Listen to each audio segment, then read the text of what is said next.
But no, Beth, yours goes crashing down. Determination, the suffering, the ability to... And she's unleashed everything in this attack. See just how much that win means to him. All the marbles. Kayla versus Allison and to the line. Kayla Laguna takes the victory.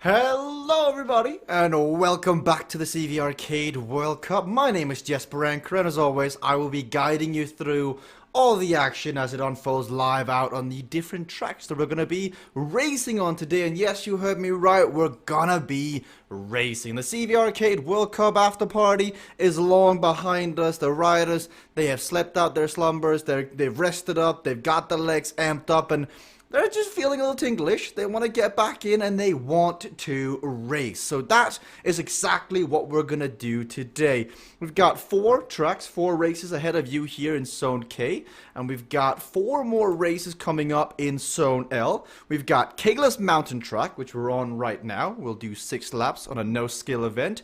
We'll do a new track called CVR Loop. Now, that is a track we have never done before on broadcast. I'm excited to see how that unfolds, as that's an introduction into Season 2. New tracks get added, new power-ups come in, new gameplay mechanics, and hopefully new phases as well here on the broadcast. Then we go to the true and tested Dust Ball Crit, and we finish with sudden lane change. Good riding all around from today. We've got races from across the world in the broadcast. We've got Niels Heldens, who's from Team Cycling Hub over in the Netherlands. We've got Nigel Doyle, who prior to the streaming showed us around his little workspace. I mean, if you want a tour, you're going to have to ask for special permission in a video by Nigel himself. We've got Timothy Termont, king of the bottom left-hand corner. He thought it was the 17th month of the year. Spoiler alert, it is the 12th, but we'll grill him about that in a second. Tim Fulford as well, who is currently just setting up and getting ready to go as the racing begins in 2 minutes' time. We're also supposed to have Jonathan Heron in here, but he is not here just yet. Now, Timothy. But before going live, we do the casual talks, we chat to the riders. Just remind everybody again what date is today. Oh, I think you might the 17th of December is no idea what you mean. No, come on, man. It was my computer. I forgot it was in English instead of in Dutch, so the thing was wrong. No worries. Okay. You're back racing today, Timothy. Of course. The warm-up races begin. Prior to Season 1, I think we had like 2 or 3 weeks of warm-up sessions. Now we go back in. What's the focus for you in this warm-up season? For me personally, I'm just gonna do as many double omniums, as many races as I can, plus some extra days on the bike, just to kind of work on my endurance a bit, because we all know it's abysmal. Well, you got to start somewhere, Timothy. I'm excited to see what you bring to the table. We've seen you in the broadcast time and time again. Best of luck here on Kayla's mountain track. So we do have a full set of racers in here, and I've just spotted one racer, or racer in particular. Frank Garcia is in the game with Ant Plus, which means he's physically in the game. If we see Frank racing, that'd be the first time Frank raced in quite a while. I hope it's the case. Always a joy having Frank on the stream. Good to see him. I also do see that the Blocket Rocket Sunshower. Sorry, not Sunshower. I saw Sunshower in the chat. That's why the Blocket Rocket Jonathan Aron is in here, not to confuse any nicknames. He's getting ready to race Zone K as that begins. Got Timothy saying hello, chat. We got Sunshower Batista, who has also recently submitted a track to the track building competition. Good to see everybody getting involved in that. But here we go.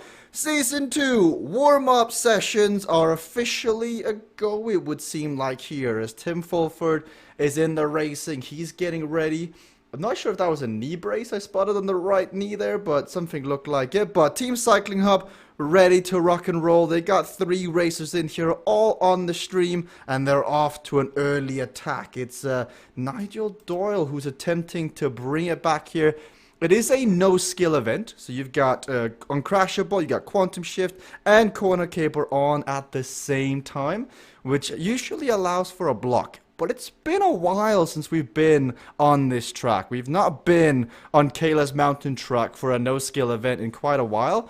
It's a tough track. It's a really demanding track to get on, even if it's a no-skill event. And we have 3 Cycling Hub riders in the front and 1 Team Cognition. You got Jonathan Heron here mixing it up with the rest. You do have 1 comeback kit power-up to use at your disposal when it feels necessary.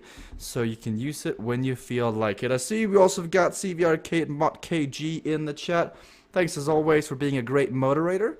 And now on the back of this, you've got Homer Thompson. Homer Thompson recently traded teams. He was on CCC for the longest. I mean, you always seen him wear the yellow. He's got his little CCC sticker here. But he traded teams. And I think a lot of that comes down to Mr. Jonathan Heron himself. Real life good friends. They ride and train together in the real world. I mean, who would do such thing? You gotta stay on CVRcade. But now they're also teammates here.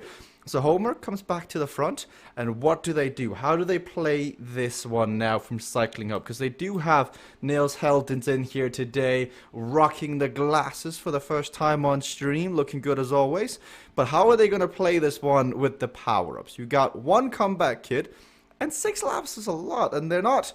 Like, the group isn't as large as it usually is in a no-skill event. What we've come to see in the CVRcade World Cup is that when you have a significantly large group with 10, 15 riders, suddenly you're hitting speeds of like, I don't know, 70 kilometers an hour, and that's not something we're seeing today as we've got 5 riders out here in the front with Nigel just off the back, with Kinjal just off the back down with the butts, and so we'll see if they can get back on. Nils is trying to up the tempo here as we're reaching the halfway point in the racing soon. 6 laps in total. And a 1 scoring multiplier on this one, as you can see, bringing it up here. 30 points for whoever crosses the line in first. You've got 26 for second and 23rd for third. So the same sticks with that as it has been. I'm excited for, you know, the racing to start picking up again. I'm excited for the new year. 2020 is just around the corner. Be good to see what is in store for CVRcade and the CVRcade World Cup. We go back here, we see Tim is on the phone. I think he's just texting his teammates here, so when you're in the blob, you can not worry. So I think in the group chat right now with the team, texting Timothy, texting Niels, but he's got to be careful he doesn't get dropped here, because as you can see, the draft has just been quit here. But you got Nigel Doyle off the back with a comeback kit. He's trying to get back on terms with the front group. So comeback kit gives you 367 equalized watts more for 45 seconds or until you catch the rider ahead of you. So good move here from Nigel Doyle, trying to get back on. The gap is 25 seconds though, so the question is, can he do it? That is a rather large gap to make up, and it's a lot of energy expenditure here early on in the racing, but if there's somebody that can make it back, it could be Nigel Doyle. I'm impressed with the 2 Cognition riders up here. You've got Jonathan, you've got Homer. I'm sure that they are discussing strategy in the audio widget. So how do you play this? You've got 1.3 kilometers remaining. You are up in a 2 versus 3. So you've got to really figure this one out, because the name suggests it's a no-skill event, but it's far from it. You've got to have the timing down, you've got to have the power-up usage down, you've got to have all these small elements that make up the larger picture to really be within a shot here. As Timothy Tomat looks calm and composed, so he's on board with him. He's won this race before. Last time he won on Kayla's Mountain Track, he went on to win the entire Omnium. Now, today could be more of the same here, but we enter the last lap of racing. Equalized heart rates are up for a few. You've got Jonathan at 170, Niels at 176, Homer at 180. Meanwhile, Tim is down in the 145s, and Jonathan at the 168. So down they go. It's Timothy and Tim here. I think they're both trying a comeback kit here, so simultaneously attempting a comeback kit power-up. But if you both do it, you just negate it for each other as he comes on through, and Niels Heldens goes to the back. He could be one here to try and load up a comeback kit, and he does. Here comes the comeback kit. 1,700 equalized watts. He is throwing everything into this as he is coming through the group here. Tim Fulford with his, but the sheer momentum of Niels Heldens is going to be tough to beat. And now on the descent, he's got the advantage, but it's Timothy Tamont who's coming quickly behind him. Teammate versus teammate. You can see the focus, and it's Timothy Tamont once more taking a victory on Kayla's mountain track. Great racing from all involved there as we see the results finalized, and Nigel Doyle just finishing off the track and getting ready for the next race. But that was brilliant to watch. That was good racing. As we bring up the highlights here, you'll see Nigel Doyle with his comeback kit attempting to get back on terms. Maybe just caught napping there at the beginning of the race as the riders left without him, but there's plenty of racing left today to come to here. As you can see, Niels versus Timothy. That was good racing. As we spoke to Timothy in the opening interview, we'll go and hear from Niels in just a second, but he went deep. 1,700 equalized watts is no easy task. You've got to really push yourself to get to that level. As Timothy crosses first, then Niels, then Tim. So clean sweep for Cycling Hub as we enter into Sci-Fi R Loop. Now, Niels, second place. It was a good sprint all the way through. You satisfied with Cycling Hub taking the top 3, or would you like to win that one? Well, it's all about the team, isn't it? So top 3 with the team is great. Personally, for me, it doesn't quite matter the order. I would prefer to win, but I'd rather see Timothy win than someone who isn't a teammate. But 1,700 equalized watts, that's not something you just hit like that. How deep did you go? Like, what was the mentality once the comeback kit was pressed? Just send it.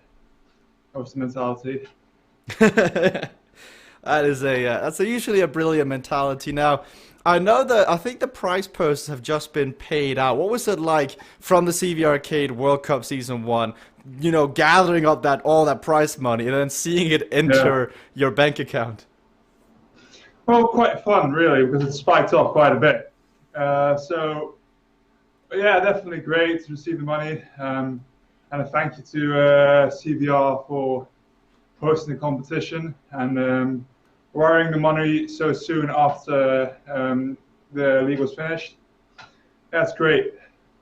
Now, so far, our loop, I'll let you chat with the team because I want a few words as well from Jonathan Heron, who came in late here to the racing. Jonathan, that previous race, you and Homer going up against the other racers in there. What was the strategy from you guys at Cognition? We were just trying to get in there. There really was no strategy because there's no blocking and there's no, really all you're going to do is fit in. I didn't really think about the comeback kid though. So that's good to know that you can keep that momentum going. So good job to second up for sure. Now, Sci-Fi R Loop. This is a totally new track that's never been raced before. Have you done some practice on this, or are you coming into this blind? Blind, like always. I have maps, but the map does not do anything for me because I have no speeds on it yet. Oh, that's funny. Now, looking towards the new season, Jonathan, I know you said you focus a lot on the outdoor racing, but is there a looming thought about Season 2 and what to improve and what to really focus on here in the warm-up races? I still plan to ride indoors. Same thing with the other platform. I still ride indoors while riding outside. My goal is to try to ride 1 day a week, CVRcade, for sure, and then you just get used to using the map more. And I think that honestly helps a lot. Just looking at the maps, the speeds, getting used to looking at 2 screens all the time. Well, I'm excited to see what you can bring to the platform, Jonathan. You've already been a bright light shined upon the platform. Good luck here in Sci-Far R Loop. And I've just realized why it's called Sci-Far R Loop. It's because the track, the map, if you can see down in, I'm trying to figure out because it's all mirrored. You see the corner down there below the rider. It's an R. Now, this is the first time we're seeing it raced. This will be interesting. I know Tim spent some time practicing this on a keyboard prior to the racing, so be interesting to see if that comes into play here. As you know, on Cade, it's a lot of practice that really pays off. Coming in, knowing the tracks, you heard Jonathan say with his own words, the map with the corner speeds is key ingredient in getting better. So this is a medium skill event. You've got one weight lifted, one racer's edge, and one inertia. 3 very powerful power-ups, if used together, can be deadly. Now, Nigel is trying to make up for his performance in the previous race. I know he takes these Omniums rather seriously. It's early in the morning in New Zealand. Wants to perform, wants to put on a good show here. He finds himself just outside the top 3, but with the scoring multiplier of 2, anything can change here as the group comes on by. I see that Quinton Molyneux has also jumped on the... I say jumped on the bike. He has gotten out the keyboard and asked the director sportif, as the coach, as the mentor, as the CVRcade World Cup Season 1 Grand Finale champion, he wants to help out his riders in Team Cycling Hub. So he's riding right now, using his keyboard, steering like if it was any other game. And so he's just staying in there. I'm sure he's on the audio widget with Nils and Timothy and Tim right now as they are discussing best approach to this new track. There's an incline coming up here in a second. We'll see what gradients they're gonna hit here. And when it starts to go uphill, that's where the smart trainers starts changing the resistance, and you feel the urge to kick it up naturally and increase the pace. So now when you look from the side, you can just see the slight tilt of the ground here relative to the sides, and it is Niels Heldens driving it from the front. Jonathan Heron down in 7th, 8th place. I thought it was an interesting tidbit that he said, nah, wasn't much you can do in terms of strategy when there's no blocking involved. Like, as if the whole platform revolves around this one gameplay mechanic that is blocking. But when your nickname is Block It the Rocket, then perhaps that may be the truth. No wind on this track, so drafting is straight up simple. Find yourself behind the rider in front and you will get an advantage. As Homer moves over, Timothy moves over, Tim ups to stay towards the left.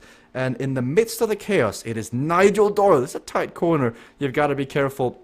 He gets on through here and to the finish line. That is a tough little left corner. Sorry, left right chicane. They've got to come on through. So if you don't have your eyes switched on here and you're not looking at the minimap and you haven't done any practice, you need to know what's coming up here as the corner speed is going to vary. So we're on with Nigel. We can see Nils. Everybody safely on through. Timothy. Ooh, there's there's Homer Thompson gone. Nigel with some bumping as well. He's got to be careful. And then he goes down. Nigel Doyle. Not happy as it gets focused on. And there it is. If you bring it up on the replay, we can just see exactly what happened. Nigel Doyle comes on through. He's in the yellow. He gets lucky a few times there with the speed differentials.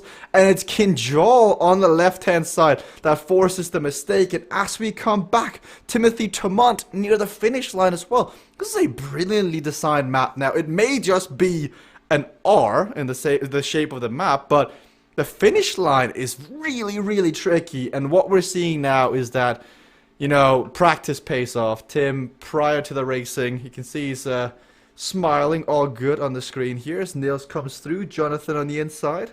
Not sure if Tim has actually got audio, and we'll see. Tim, how much practice did you do prior to the racing on this? I've done lots of practice, but it looks like everyone else has done none. What was that all about? Well, I saw you before this. How long? Like, how many minutes, hours, etc.? Oh, I let my avatar go around at a certain wattage. And then you check back when you finished. But yeah, like, Niels, I was practicing on this with Niels earlier, and it appears that me and him are the only ones that have stayed upright. Well, you got Jonathan with you. Yeah, but there's being with you and being a snail through the corners, like, lots of people crashing. Those last final ones are they're good corners, but yeah, nice and relaxed. And now, accidentally, we got a 10-second gap. So I want to hear. We got Jonathan. Jonathan, Tim just called you a snail through the corner. How do you feel about that? I mean, it's true. I was watching them to see if they slide out, and just trying to match my avatar to that pace or slower. So let them fall, and then I can go. So you literally copied their homework and just hope for the best. Is that the case? Yes, exactly.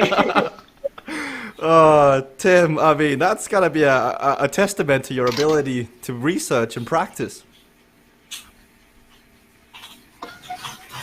yeah, I was just copying. Oh, blocket, rocket maneuver, everything coming on through. I'll let you two focus as I think it's going to heat up now with the gamesmanship on full display here. Tim, Jonathan, now they're coming on through. Tim, rather disappointed with the rest here. It'd be interesting to get Nigel's take afterwards, get some of the riders' takes on this, especially... you know, I mean, Frank was in the chat. That's interesting to see that there's a level of almost disappointment from the competition, expecting better as a few riders go down, but such is the competitive nature of some of the riders on the platform. But now Tim and Nils here, they're just upping the pace, and they're slowly but surely getting rid of Jonathan Heron, the blocked rocket here on the 2 scoring multiplier race. As we have seen, we've got Tay Fearless 13 in the chat. Good to see you back.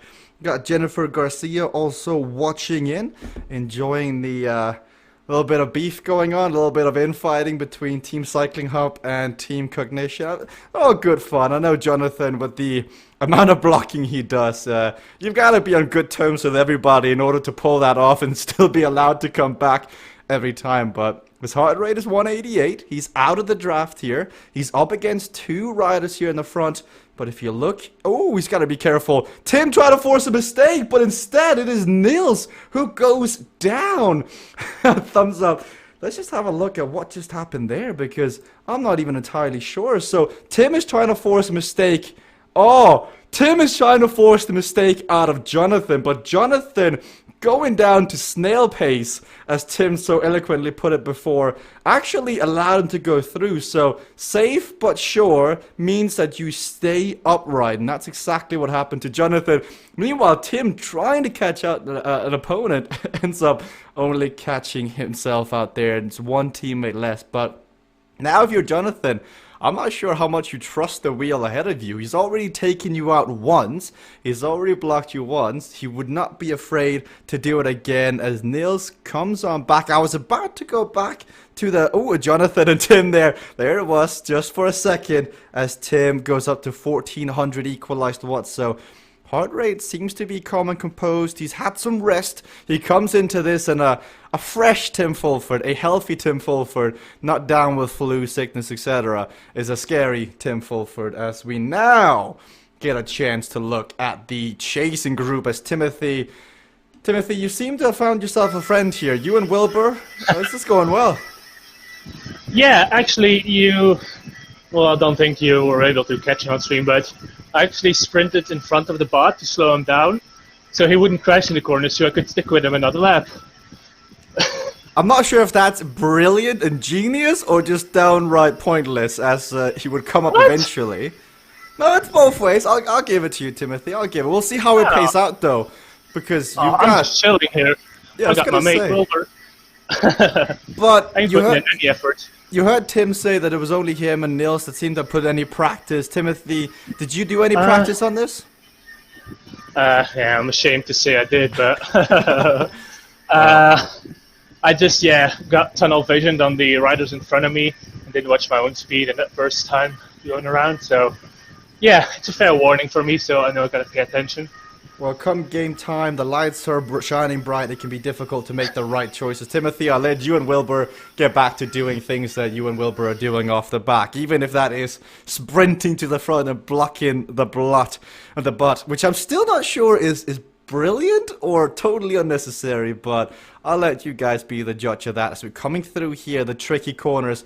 Niels is on to the attack. Jonathan's heart rate is raced 186 compared to Tim's 159 equalized heart rate. I mean, he is fresh. He's come into this. He's ready to go.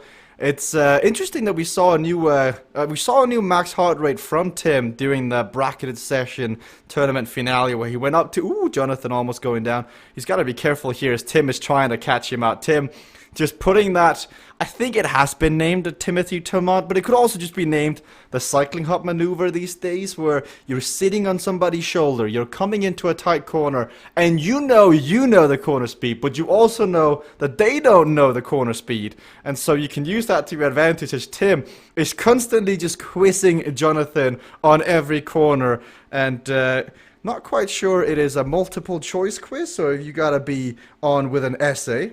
As we see, Kathy says, Chad is wondering, KG says, Chad is wondering if the riders will get to race the submitted tracks in the track building competition. Yes, I believe there should be a yes. I hope so, at least. That was the initial plan from the track building competition.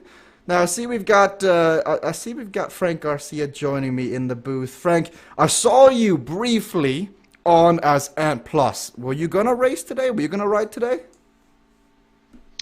No, that's just from testing I've been doing, and I got in and wasn't paying attention because I was multitasking at the time. No racing for me can't even be on a bike until after the first of the year. Oh, disappointed. I was ready to see Frank Garcia back in. I want to get your take. So Timothy was sprinting ahead of the butt and then slowing it down prior to the corners. Is that a hack or is that a budge? I think it makes sense, and then you can, follow the bot and continue to follow the bot, right? So I think what he also needs to do is pull the bot a little bit and get it up to speed and then get behind it for a bit and so on and so forth. Well, he's in an interesting situation here because he's got Kinjal with him, and both of them are just enjoying the free toe of Wilbur here, and with 3.4 kilometers remaining, I don't think they've got any intentions on the front, but we do see Niels with an attack. He's going on through. Tim is on the back, and Jonathan is on the back. Now, what did you make? I'm not sure if you heard it, but Tim sounded a bit disappointed that the competition didn't do the same amount of research and, practice as he did. Well, I think that's what makes one really good and the other chasing, right? That is true. That is true. I think one of the interesting things and one of the reasons I decided to get on was I was like, Jonathan, I don't think has crashed yet. And I was like, say what? So I thought it was very, very interesting indeed. It's also not for the lack of trying from Tim. Tim has been trying to force him to make a mistake, but the reason why Jonathan's heart rate seems to be more elevated is that he is taking every single corner with so much caution, but at least that means he's learning. Like, you've been one that's been saying this for a long time, Frank. Like, sometimes, or a lot of times, it's better to go slow in order to go faster. Yeah, absolutely. The hardest thing to understand is that if you go slow enough, you can always figure out you can speed up a little bit. And especially a person as strong as Jonathan can sort of compensate with their legs a little bit. But if you crash, then you just don't know. All learning is sort of removed other than, that wasn't the most brilliant thing for me to do. Yes, and this is interesting because it's a totally new track. Oh, we got a reversal there. That is... Oh, that was almost so close. I was hoping for that so we could all celebrate turnabout as fair play. But the other interesting part there, with two kilometers to go, is that it also keeps Jonathan from getting up to Niels. So, sort of taking yourself out of the game there, and maybe he should just sprint, and if he's got an inertia power up, use it, because otherwise it looks like Niels is going away and will stay away, and Tim is going to look to out-sprint Jonathan here at the end. Tim looks well rested, and Jonathan appears to be on the rivet. Although it looks like his heart rate's coming down a little bit, Tim should push probably push the pace here to keep him off of into that sort of hurt locker zone, so that the sprint is easy for Tim. Well, you also see Jonathan just trying to not allow Tim to come on through. He doesn't want to give him the chance to attack over the top. But if you're Jonathan, like, I'm not sure how much you worry about Nils, because there may be the idea of consistency as Tim goes on to the attack with a racer's edge. So this is him loading up the inertia. Jonathan is trying to go with him, and so it's a battle of who can get to the highest speed when they pop it. Right now, Tim is winning, but Jonathan is trying, and like, Frank, there is an advantage in being the second mover of the inertia, right? You get it for longer, you get to keep it, but Jonathan never used it. Yeah, that was interesting. Jonathan hesitated there. Maybe just took him a little time to find where he wanted to be on the keyboard. But sometimes when somebody else uses a power-up, if you just sprint and stay in their draft, you can save your power-up while utilizing theirs. Tim does that frequently, and it looked like Jonathan maybe spent too much time trying to find that power-up. I think Jonathan may have used it previously, but Tim, I saw you waving. What's up? Jonathan used it on lap 2, which is that's why I saved it. That is why. Thank you, Tim, who's getting back up to Nils. I didn't even catch Jonathan using it on lap 2, but it would make sense because he did break down heavily and then he made it back, but that's just the power of the power-ups, Frank. Like, if you have it, you're in such a good position, but when you don't have it, you're off the back. Yes, and it's amazing how different the gameplay is, even though everybody has the same power-ups, right? So, you know, when they use them, how they use them. Jonathan, solid third place here, not in danger of losing that with a little bit of ground to go here. And so, you know, his use of power-ups, while he didn't have them at the end, definitely locked him into a third position. And it's just interesting to see how people play those. With the power of Timothy still has his. Kinjal has her inertia. We just keep an eye on Nils here as he crosses the line in first. We all know Nils has got a plethora of celebrations up his sleeve, but we get we get it at the end. Tim comes on through in second. But further down, what about Timothy and Kinjal? Kinjal has just been left, so the inertias have been gone from both of them, and the gap is 10 seconds, but as the last corner is relatively tight, Jonathan takes a well-earned third place. Good fight from him. Frank, not a single crash in that race, but it did cost him the inertia. Yeah, very, very interesting. What do you think of this track? It's cool. I actually really like how it races. We need the thing that makes this track fun to watch and fun to commentate on from my first experience is the last end. The back end is so technical, and it's so once everybody learns the corner speeds, that will be a pressure point where you're on the limit, you have to go hard, and you've got to take risks. And I mean, the graphics are kind of cool. Like, this is alternative to what we have currently on the platform. Yes, it's definitely different. I tend to like the sci-fi stuff, so you know, all good for me, as they say. And this one's just really different. You know, like the road is very interesting to sort of watch it go by. It's definitely something you want to have sort of, you know, ultra quality or certainly, you know, a very high quality on that road. How about the way it was raced? How did you like the track layout of the road? Well, I thought it was good. I think it'll be more pack oriented when people sort of learn the speeds and, you know, do their homework or ride their homework you know, into it. You saw people staying together, but it also lends itself to generating some separation for the brakes. So I think it'll be very fun to watch people race it in the future. And something I certainly look forward to. Now, we do have Tim again, as always, in the broadcast in here. Tim, in the last race and the one before that, we saw your heart rate much lower than the rest. Is this because you're incredibly rested, or have you been on a hard training block? What's the reason for the low heart rate? Training's been pretty much as normal. I'm just not racing them.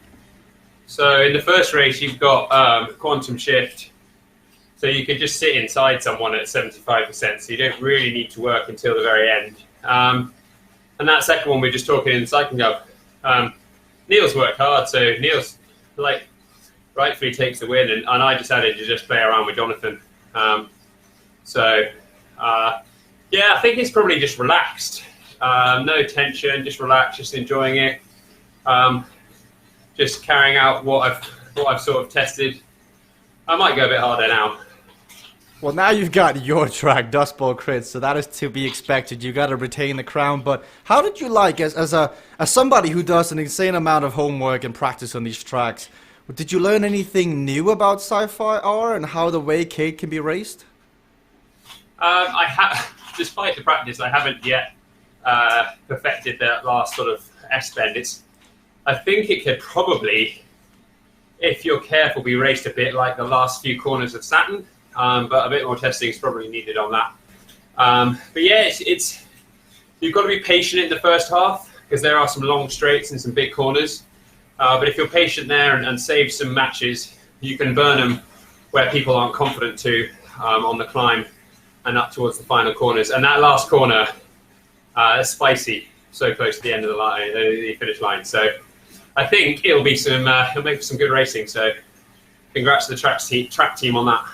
Excited to see that coming in. Who knew that just writing out the letter R would make for a good track? Somebody in the track building competition should have thought about that when they submitted that, but I'm excited to see how all that goes. Now, Frank, Dust Bowl Crit, we've seen this so many times. Tim comes into this. I know we're in the warm-up sessions. We're in a relaxed environment, as Tim says, but why do some people just possess it on certain tracks? Like Timothy, Dark Matter, Velo. Tim on this track is like almost unbeatable. Yeah, what is unbeatable? Well, it's close enough to unbeatable, but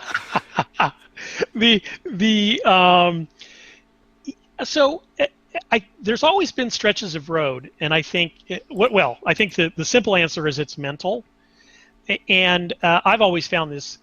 There's always been stretches of road where I'm just like, I feel good on this stretch of road.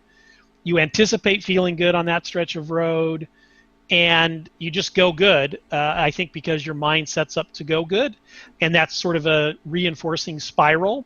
The reverse can happen as well. You can totally psych yourself out on a stretch of road, and then that has this spiral down the other direction. So I think it's just sort of getting in the groove. Tim's always been good on corners, and so he's good on corners here. Corners are important here, so he does well here. And it just gives him the confidence to race it as aggressively as possible. And you see him sliding out a significant part here. And then really, Timothy almost takes him down. Timothy almost pulls a Timothy. And that would have been interesting. So very, very interesting. We're seeing that Jonathan is learning to be much more conservative. This is a good sign for Jonathan because what will happen is it'll keep him sort of, off of the win for a bit. But as he gains his confidence and learns, to creep up his speed a little bit, he'll be a force to be reckoned with. It's a good sign because before Jonathan was very reckless in the way he was attacking the tracks, and like you can be the strongest rider on the day, but if you crash 3-4 times, it doesn't matter. You'll be out the back. So I think we'll see from Jonathan now with the cautions he's showing that over time, once he picks up the confidence, as you mentioned, I think he will become a force to be reckoned with in the racing. Meanwhile, further down, we see Nigel enjoying a casual stroll down here with Quinton. Nigel, how has your day been so far in terms of the racing? Oh, I'm just having a cruisy day today, or certainly the first zone. I'm not racing it. I might go a bit harder in the next one. Well, I'm excited to see you go hard. We are joined by Vibeke, Beth, and Kayla in the next zone, so tough competition awaits as well, Nigel, if you want to make your decisions about going hard in a certain zone ahead of time, but I'll let you get back in and I'll let you finish off your social ride with Quinton Molinese, who's currently on a keyboard. Frank, that's something that we've seen over the last week with the after parties really come to attention. I mean, last week, one of the days, the chat was just popping off. It was questions, it was keyboards. Like, what do you think that is about the whole keyboard non-physical versus physical that just either clicks in people's head or it just doesn't? Well, I think it just makes it much more approachable from sort of an initial offering. And so you can kind of hop on, you can think about it, you can play it a little bit without, having to, hook up your bike and, set up a trainer and, do all those sorts of things, which, some people probably find a little bit more daunting. And so it just engages the mind more quickly. Now we got Jonathan here at the back. I do see the chat is live with Aaron Starboy, with Bear Grylls, etc. Thank you so much for joining in. Bear Grylls is a brilliant name as well. So thank you for being active in the chat and watching as these racers, they put in the practice. You tend to have name envy. What Well, is this name envy problem that you have? Well, Like what is your mixer handle? Is it like, something CVR like World I'm Cup. ugly and horrible? I mean, it's like every name that comes on, you're like, oh, that's a good yeah. name. Ooh, that's Well, a good name. you have to Got pick name a envy, name. dude. It's Like, difficult. You got to get over this name envy. I mean, come on. When you sit down for the first time and you have to come up with a name, it's tough to be creative. And then, like, you have some really bad names, like some really bad names, and you have some brilliant names. And when you get the brilliant names, you've got to point them out. I mean, How these can you people, have Frank, a they spend bad- hours. Oh, well, obviously you've spent hours, but you haven't come up with a good one yet because you still have name envy. Well, yeah, not me. I'm saying I can still have envy towards them. I mean, a Blaze Panda? You gotta say that's a good name. A Blaze Panda. Yes. Okay. Give Well, me if one of you- the ones you don't like. Well, the random ones. There were some really random ones that didn't make sense, like Carl 1234. I'm like, that's not very creative. Well, he was the 1,234th Carl to join the platform and want to use his name. Nah, Frank, if you had to pick a name, if you were on Mixer and you had to start over and you could pick any username, what would be yours? Fog. Why? What does it stand for? Frank Garcia. What does the O stand for? Actually, it's a calculus teacher gave me the nickname. How's that for nerdy? I'm sorry, but that's slightly geeky. I'll let that one pass. Of course, that's a brilliant nickname, everybody. Yeah. That's okay. I was like, I don't have name envy. I'm perfectly happy with my nerdly name, and there you go. I think we should give everybody should change their real names to like aliases. Like when you watch other esports such as Rocket League, Counter-Strike, Dota, they all have like names like that. All here we're Timothy, we're Tim. There's no Blaze Pandas. There's no Fog on here. Well, I mean, I'm sorry people don't understand composite functions, but hey, it's if they don't understand it, it doesn't make it a bad name. Everybody, Fog is easy to say. They probably think it's something about fog. But isn't there a 7 on there as well? There is, because believe it or not, I wasn't the first Fog to join the platform. You were the 7th Fog.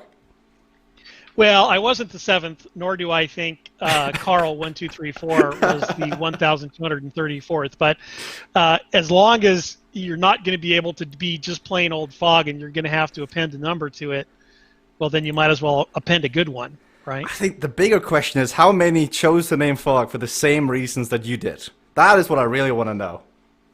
Oh, Jonathan goes down. We were obviously talking too much math for Jonathan. And it caused him to lose distraction. Maybe he was, trying to compute a differential or the area under the curve, and on that curve, he got it wrong. Lose distraction. I'll remember that one as well. It's all coming out here, everybody. The big words in the broadcasting team. But Frank, something we did see in. Oh wait! Was that a slam? Is that your subtle way of slamming me and saying, "Can we I do please not know what talk you're talking math about on the CVRcade broadcast"? Come on! I have no clue. Let's get heavy into like. Can we talk? I bet I could talk physics and work that into the game. Come on. I'd love to hear the physics of the game. I mean, feel free to share those things. But I'll defer to Mutt KG on whether or not that was a slam, as always impeccable taste on that regards. But looks like the chat... Yes, we want to hear from Mod KG if that was a slam. And I wrote a 43-page physics paper on CADE. So anytime you want to, dive in depth to the physics of CADE and pelotons and positions on the bike and all sorts of fun stuff, fluid dynamics and all sorts of good stuff. I'm able and willing. We have so many people in the chat that I just clicked on now because I think we're on the front page, and they're like, "What have I just clicked on? Who is this Frank guy? Why is he such a nerd?" What are they watching, Frank? Wow, did you just call me such a nerd? I'm just reading the chat. Yes. I am just a messenger. Elevated.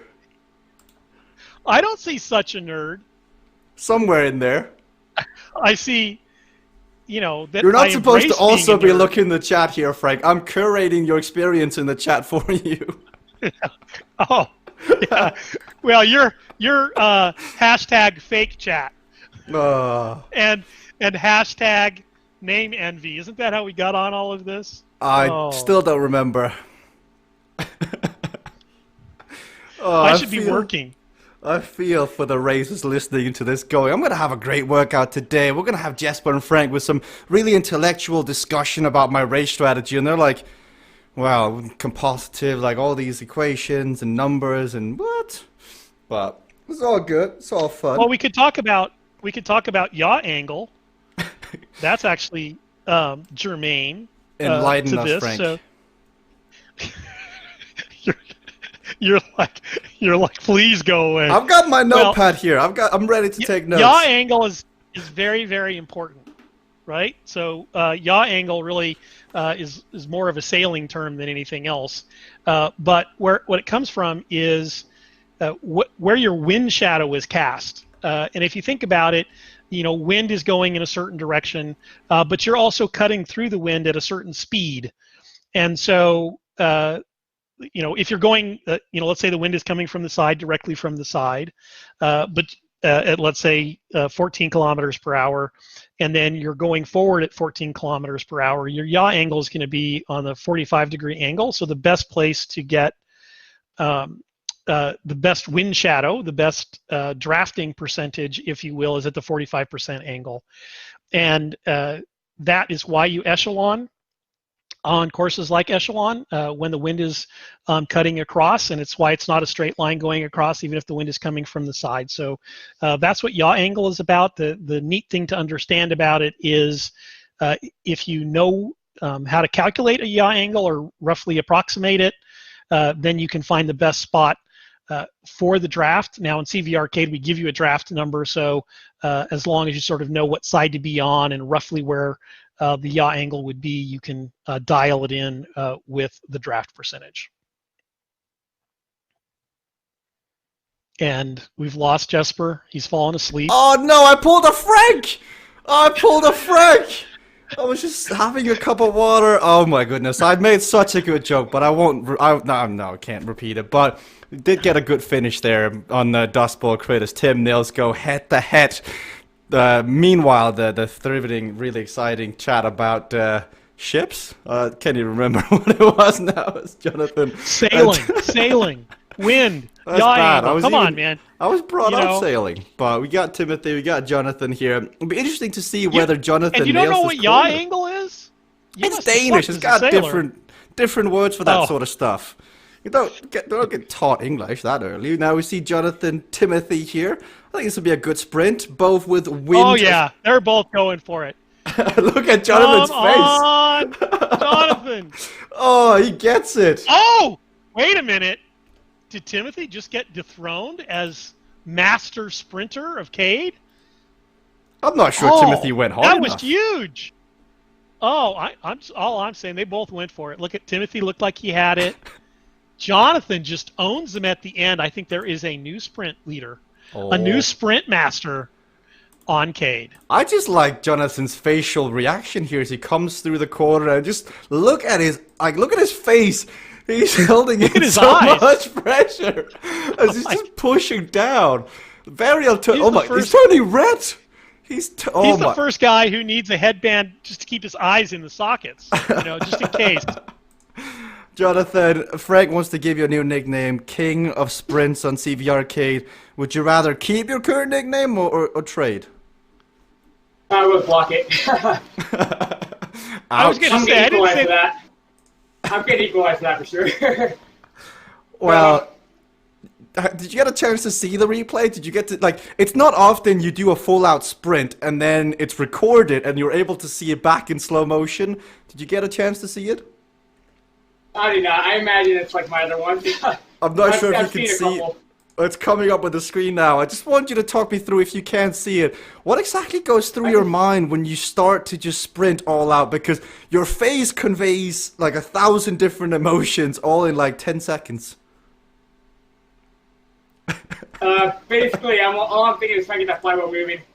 Because I have 54.13, I think, on that sprint. So that's a lot of that's a pretty big resistance. Well, you end up beating Timothy in that one. We've also got Timothy on here now. All due respect, Nils and Tim at the front also had a great sprint. It's just that we ended up catching this one while Frank was not having a lecture to the class. Timothy, good sprint between you and Jonathan, but dethroned in the end regardless. Oh, great sprint. I lost it in the corner because, yeah, he got a gap on me in the corner. It wasn't much, but it was enough to keep it. Great sprint by him. Oh, that gearing. I was not in my highest gear there. Oh, I couldn't pull it off to get that big of a ring spinning so quickly. Massive watts. Well, now, you might have been dethroned as the master of sprints on here, Timothy, but there's another chance coming up. Now, I want to do the due service because that was some excellent sprinting on the front. Nils, it was overshadowed because we just caught the end of the other one, but you're actually currently leading this Omnium, Nils. Yeah, and it's warm-up, so it doesn't quite matter, does it? It was still great. Yeah, it gives bragging rights, but it's not, yeah, doesn't quite matter at the end of the day, but it's fun. It's nice. So you're telling me you're just going to roll over and just let Tim take this one, and it's going to be, whatever, it's just warm-up? Well, it's not going to be like that.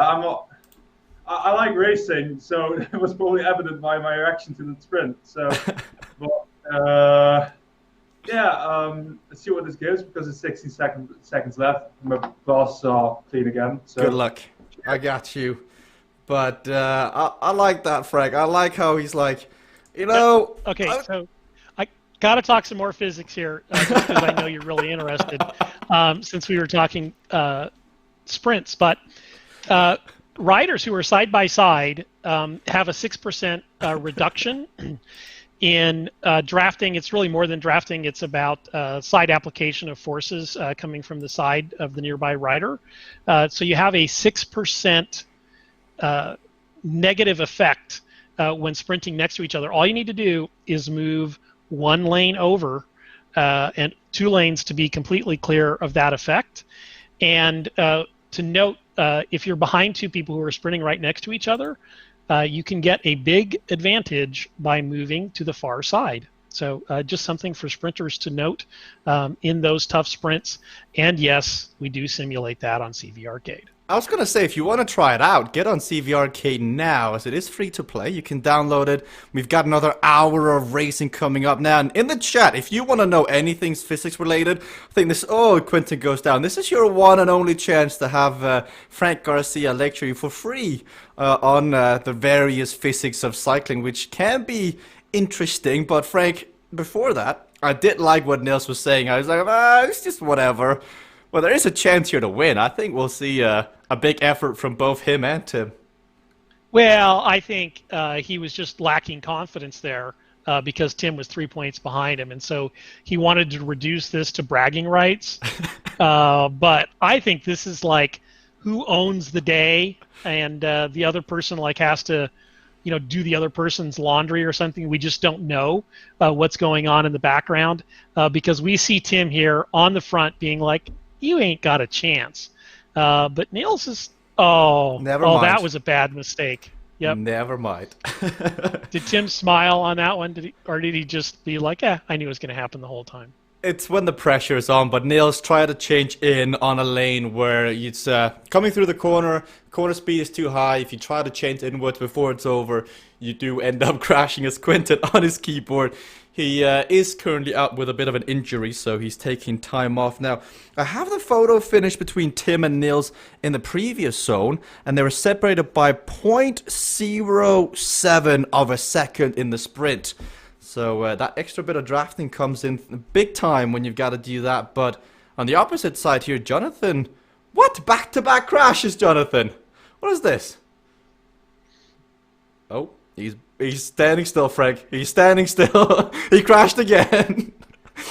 I think Jonathan may have broken the game. Just stay off the keyboard. Just wait. It'll pick a lane for you. There you go. Now pedal. Oh, Jonathan, so good. Yeah, the game tries to be helpful, but if you're impatient and you try and change the lane, like you'll change the lane back into the barrier. So I learned just to sit there and wait, just sort of pedal and see how it goes. That was very, very polar opposite of Sci-Fi or Loop Jonathan Heroin we saw. This was the opposite end of the spectrum. But it's good to learn all these things in the warm-up sessions, as we've just finished the Season 1 with $25,000 in the total. Wait, did you see that? Quentin used his inertia at 0. Nice. That was awesome. Not something you see not often. How we envisioned it, not how we envisioned it being used when we created that power up, but an interesting tactical move nonetheless.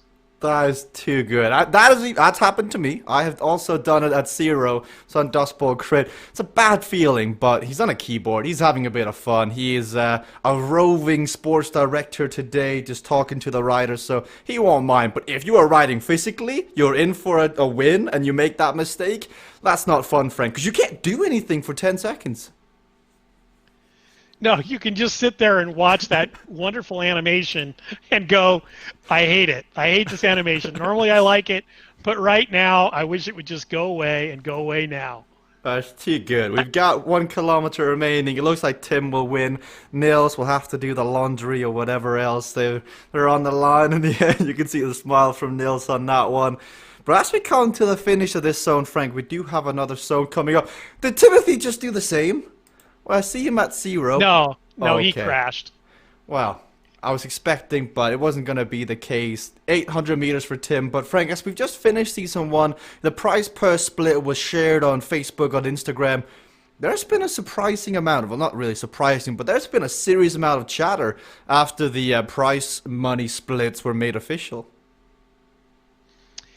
It's funny because the moderator tried to point me to that, and you need to link me in on that so I can follow up. She said there was some good chat. I haven't read it. Tell me about it. About it. For some, I don't understand why, but we announced it like 9 weeks ago, 10, 11 weeks ago, that the Season 1 of the World Cup begins. There's $25,000 on the line, but people just went, nah, that's too good to be true. 9 weeks later, 10 weeks later, we put out a post detailing exactly how much everyone has won. Tim, I think, was the highest earner at about $5,900. And suddenly people go, wait, that was real? There was money to be won? There was 30 people and the lowest one won like 200 of those that competed all the way through? What? And so suddenly you have all these riders asking, what is this? How do I get involved? Or some riders coming back and saying, I finally bought a keyboard holder for my bike so I can participate.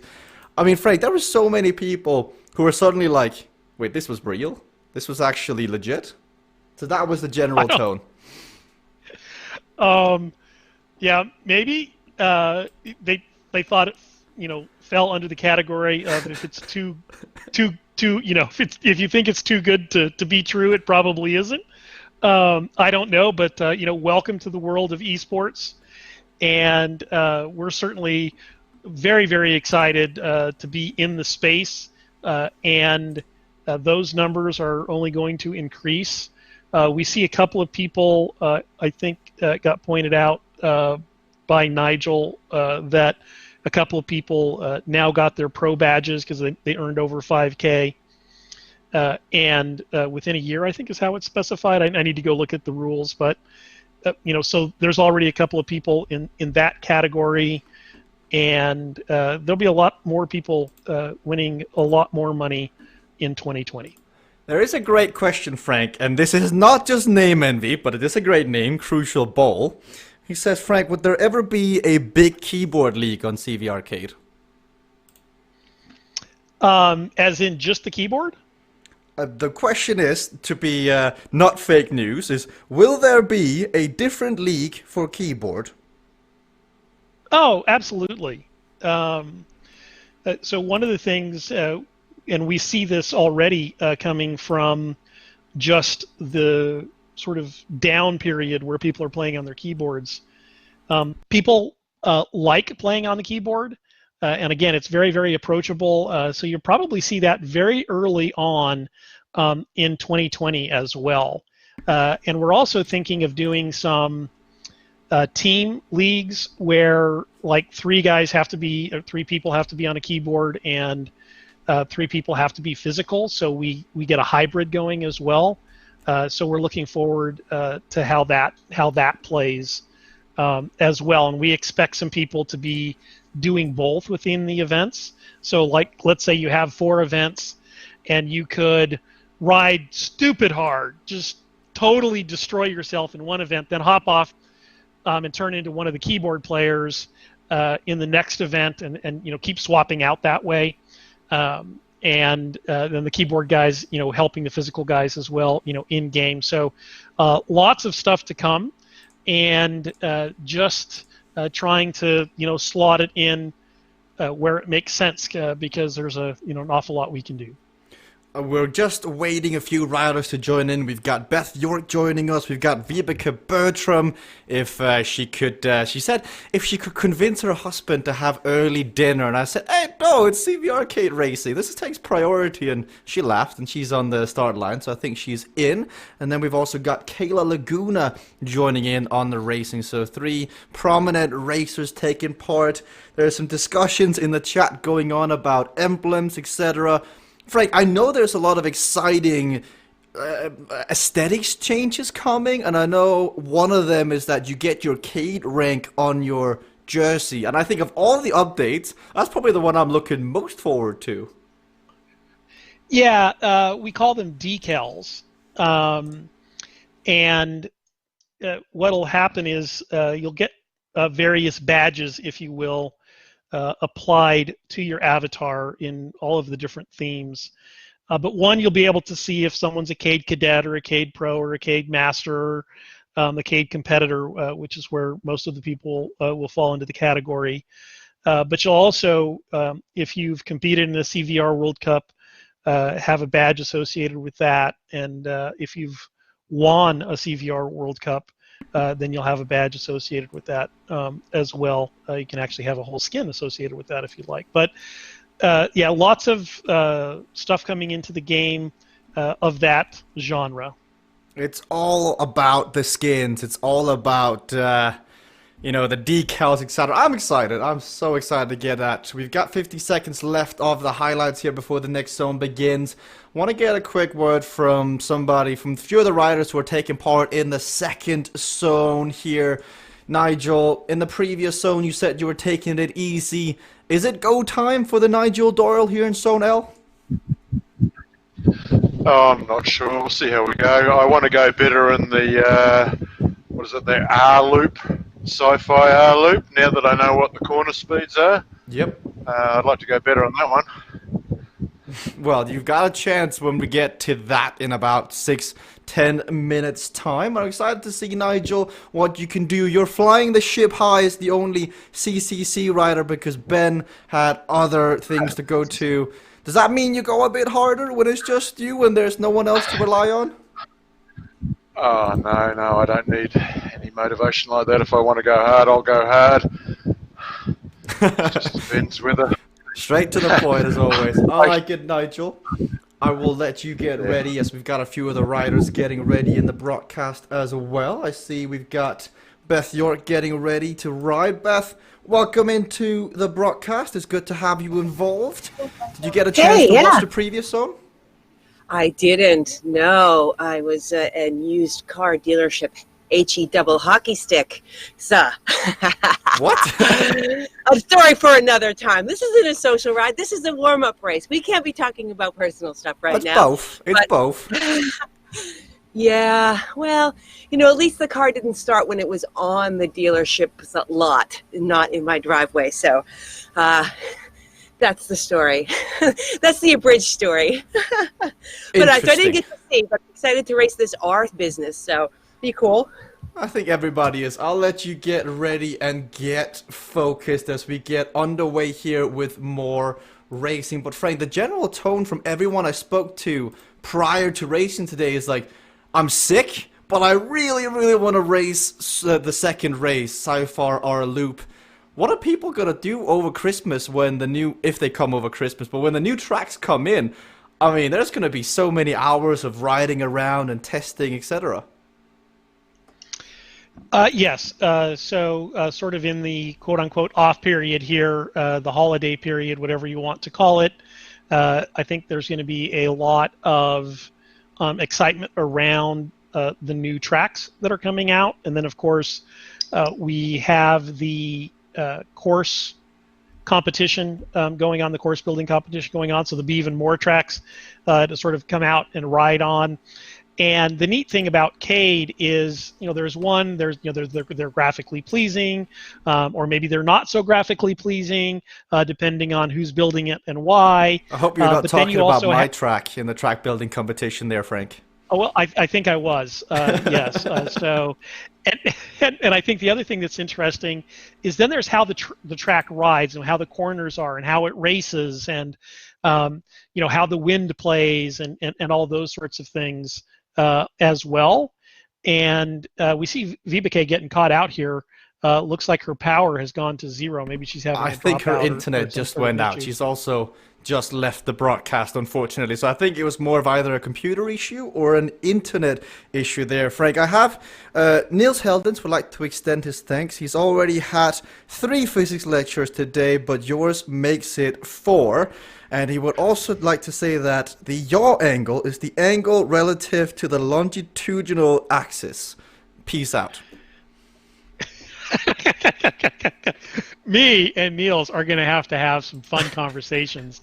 I think we should get him in on broadcast and we can just talk physics all day long. I couldn't think of anything else Niels would rather be doing right now. We'll both put on our glasses and be as nerdly as is humanly possible. I do think that is one of the interesting parts of the CADE community. You never really know what's going to happen. Once the broadcast goes live, it just goes in a direction and it takes off like that, which is so funny. You got Jennifer Garcia saying physics. You've got Neil saying I'll be up for that. Maybe on Thursday as we've run out of VMix calls. Otherwise, Nils, I'd love to have you back in as Kayla's taken over. Well, one of the things that I think is interesting here is Beth is actually, she hasn't wrecked yet. Maybe that's a function of the game not allowing you to wreck. But, next course, what's the over-under? I say she goes down 5 times. Are you over or under 5 times for Beth in the next race? Way under. 0. None. Oh, I'm taking the over on that. Nah. As a member of the podcast crew of the talk show, I've got to have her back. I think Beth, second coming to none other than here on CVRcade. We'll see, but I'm gonna offer to send her some peeps as long as she crashes more than 5 times. Oh, more than wait, that's rigged. That's rigged. We can't rig this, everybody. Now, Beth, you've got a very important business decision here to make.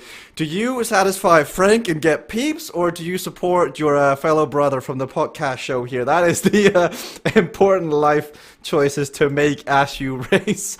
I guess if you want to see the outcome of that, stay tuned for the next race, which is Sci-Fi or Loop, which is a new track. Just off the back, I think he's going to get dropped. These no-skill races are so interesting in this regard. One moment of inattention, or you're at the front and you think you can drift back, and you just everybody else gets on the gas and you don't realize it, and they go shooting by you, and then it's sayonara, bye-bye. Oh, I just realized Aaron Starling is not in the broadcast, but as we're doing some jumps here, it said Beth was actually Aaron's name on there, but I can confirm Aaron is in the chat and not in the broadcast. And when we go back, see, the magic of producing, that has now been adjusted. But Aaron, you're more than welcome to get on. I mean, you've got 3 more races here. If you so desperately want to get involved in the racing, that is a brilliant way of working on stamina. I think we have 1 lap to go. I think we do. Aren't you supposed to be like play-by-play or something? Oh, I'm too interested to hear about the physics. I mean, the yaw angles is really all we're here for these days. Not me, but yes, we do have 1 lap remaining. We could get into lateral and axial distances, and I wasn't going to go there. I was trying to keep it, pretty simple. I think the chat gets to decide today. What do you want to hear? What do you want to listen to? Tim says, you know what, you want to listen to me. I'm going to attack off the front. First zone, he had a bit of fun. He didn't really race it, which is such a typical Tim answer when it comes to it. Wins the Omnium, hardly tried. And now we see what's happening. Timothy, Nice play by, nice action by Tim and Timothy. Great gameplay with the comeback kids. Fantastic racing. Ooh, Nigel Doyle might actually catch Tim on the line. That's going to be close, but he doesn't. 2 for 2 for Timothy here today in the no-skill event. He seems to have the knack for the timing, but it's the cognition team maneuver. You send a rider up the road, and you counter-attack over the top. That way, you get first and most likely second as well. It wouldn't be the top 3 here, because Quentin on a keyboard will struggle to hit those numbers, but nonetheless, they win once more. And now, Frank, it's time for the bet, the over-under, the thing that everybody's here for. Well, and I think Vibeke should be saying, "Hey, I can pay for dinner. I won like $300 in CVRcade, so definitely CVRcade is better than certainly an early dinner is warranted." How's that? Oh, yes, I think we'll go to Vibeke in just a second. Timothy, quick 4 seconds here, 5 seconds, because we got to make the rounds. Congratulations winning that last one. What is it about that track that you've just got nailed down? Oh, that was 100% Tim right there. Went off the back, sprinted through the group, got a gap, and just comeback kit right through him. That was all Tim. I didn't really have to sprint much there. Also, the chat is giving you some grievance about your celebration selection. You've got 2 you choose between, the shushing and the clapping. So they want to see, if you win again, they want to see some creativity. It's all about the celebration envy today, none of that name envy. Thanks, Timothy. We'll go and check with Vibeke, because she is in the broadcast here. Vibeke, Frank is suggesting that you could just use some of that prize money to fix up dinner. Has that crossed your mind? Well, it had, but I think I'll save it for my vacation coming up. That sounds brilliant. Where's the vacation to? I don't know yet. You don't know yet? We haven't. No. Taking a last-minute trip. We don't know where it will take us yet. Well, Moti is going to Hawaii on Christmas. Is that within the budget of prize winnings? I wish. Probably the Canary Islands or something like that. That's Hawaii. That's Europe's version of Hawaii. That's good enough. No, it's not hot enough. What? It's like, what, 23 degrees, 24 degrees right now? It's 20. No difference. It's all the same. It's all fine. Well, Vibeke, I look forward to seeing your race today. Thank you for being on the broadcast. I'm glad you could make it, and we can continue our Canary Islands discussion later on, because, Beth, we have a bet. There is a bet, and it relies solely on you. That's a lot of pressure. Well, so let me make sure I understand the terms. So, Frank is offering peeps if I crash 5 times or more, and you have me on the, you have a little more confidence in my ability, saying I'm not going to crash at all? Yeah, say none. Okay, all right, sure. Listen. You know what, peeps are a dime a dozen. I can go buy them at the store anytime. I always want to make the boss happy. And I think racing this course well is going to both suit my brother in the podcast's needs, as well as the yaw angle master Frank. Frank, what do you make of that cop out?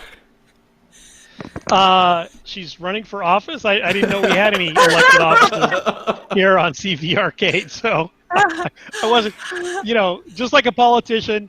Her lips were moving, but she really wasn't saying, and there was noise coming out, but she wasn't saying anything at all.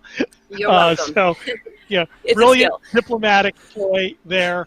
I want to go to the Canary Islands. That sounds like a lot of fun, and I like the last minute trip idea. I think you should just get on a train and just go somewhere. Just decide where to get off. I think would be lots of fun. I'd probably head to what is that small village down below the Matterhorn? Gosh, Don't ask me. I should know that. Whatever you do, I should do know not that ask off me. the top of my head. That is a question that I'm sure the chat will get. Even that.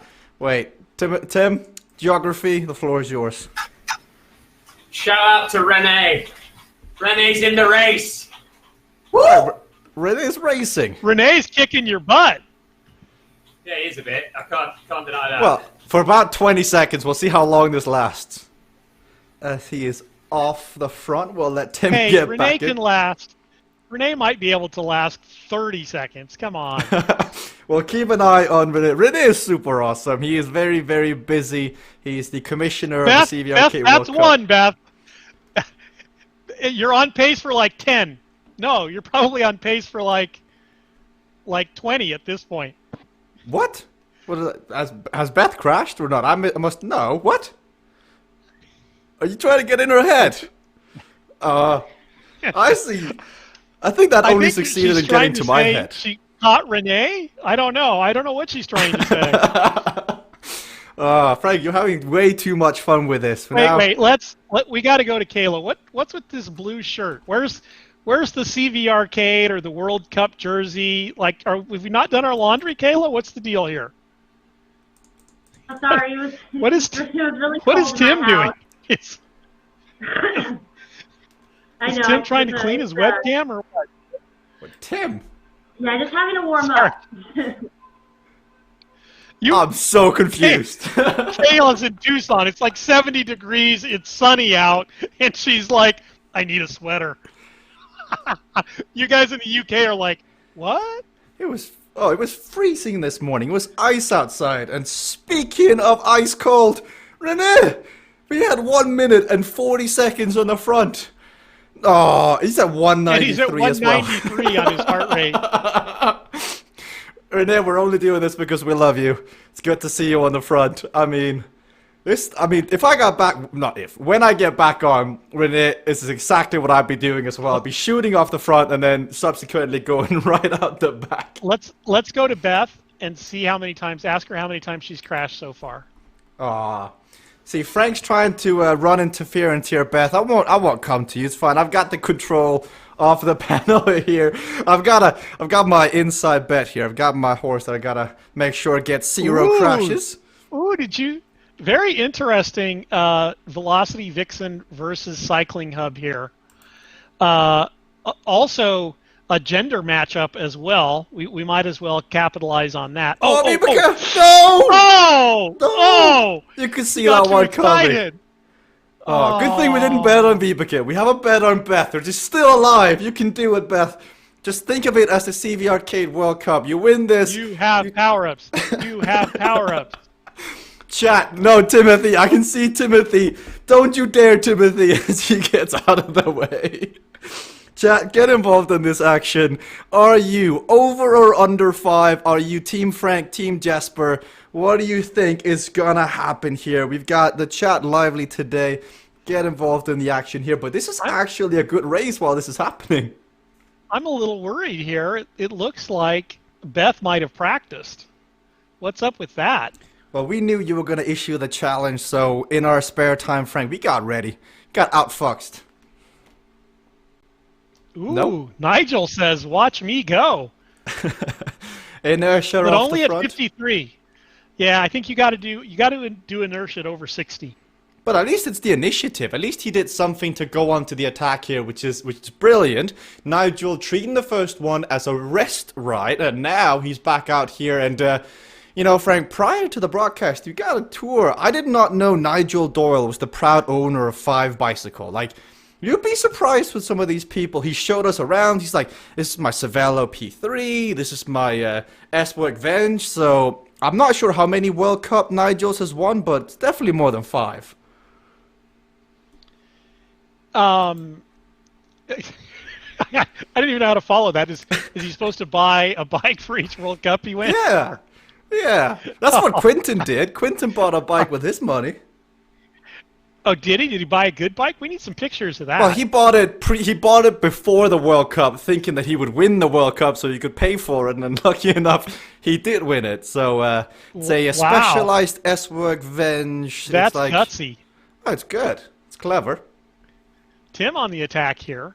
Very, very interesting. Beth is really in good shape. Vibeke is only 10 seconds back. Quentin should be trying to help her. Come on, Quentin, if you're going to try and help her. I think he is. Oh, he can only do 364 because he's on the keyboard. I'm like, Quentin, come on, get on your horse and ride, man.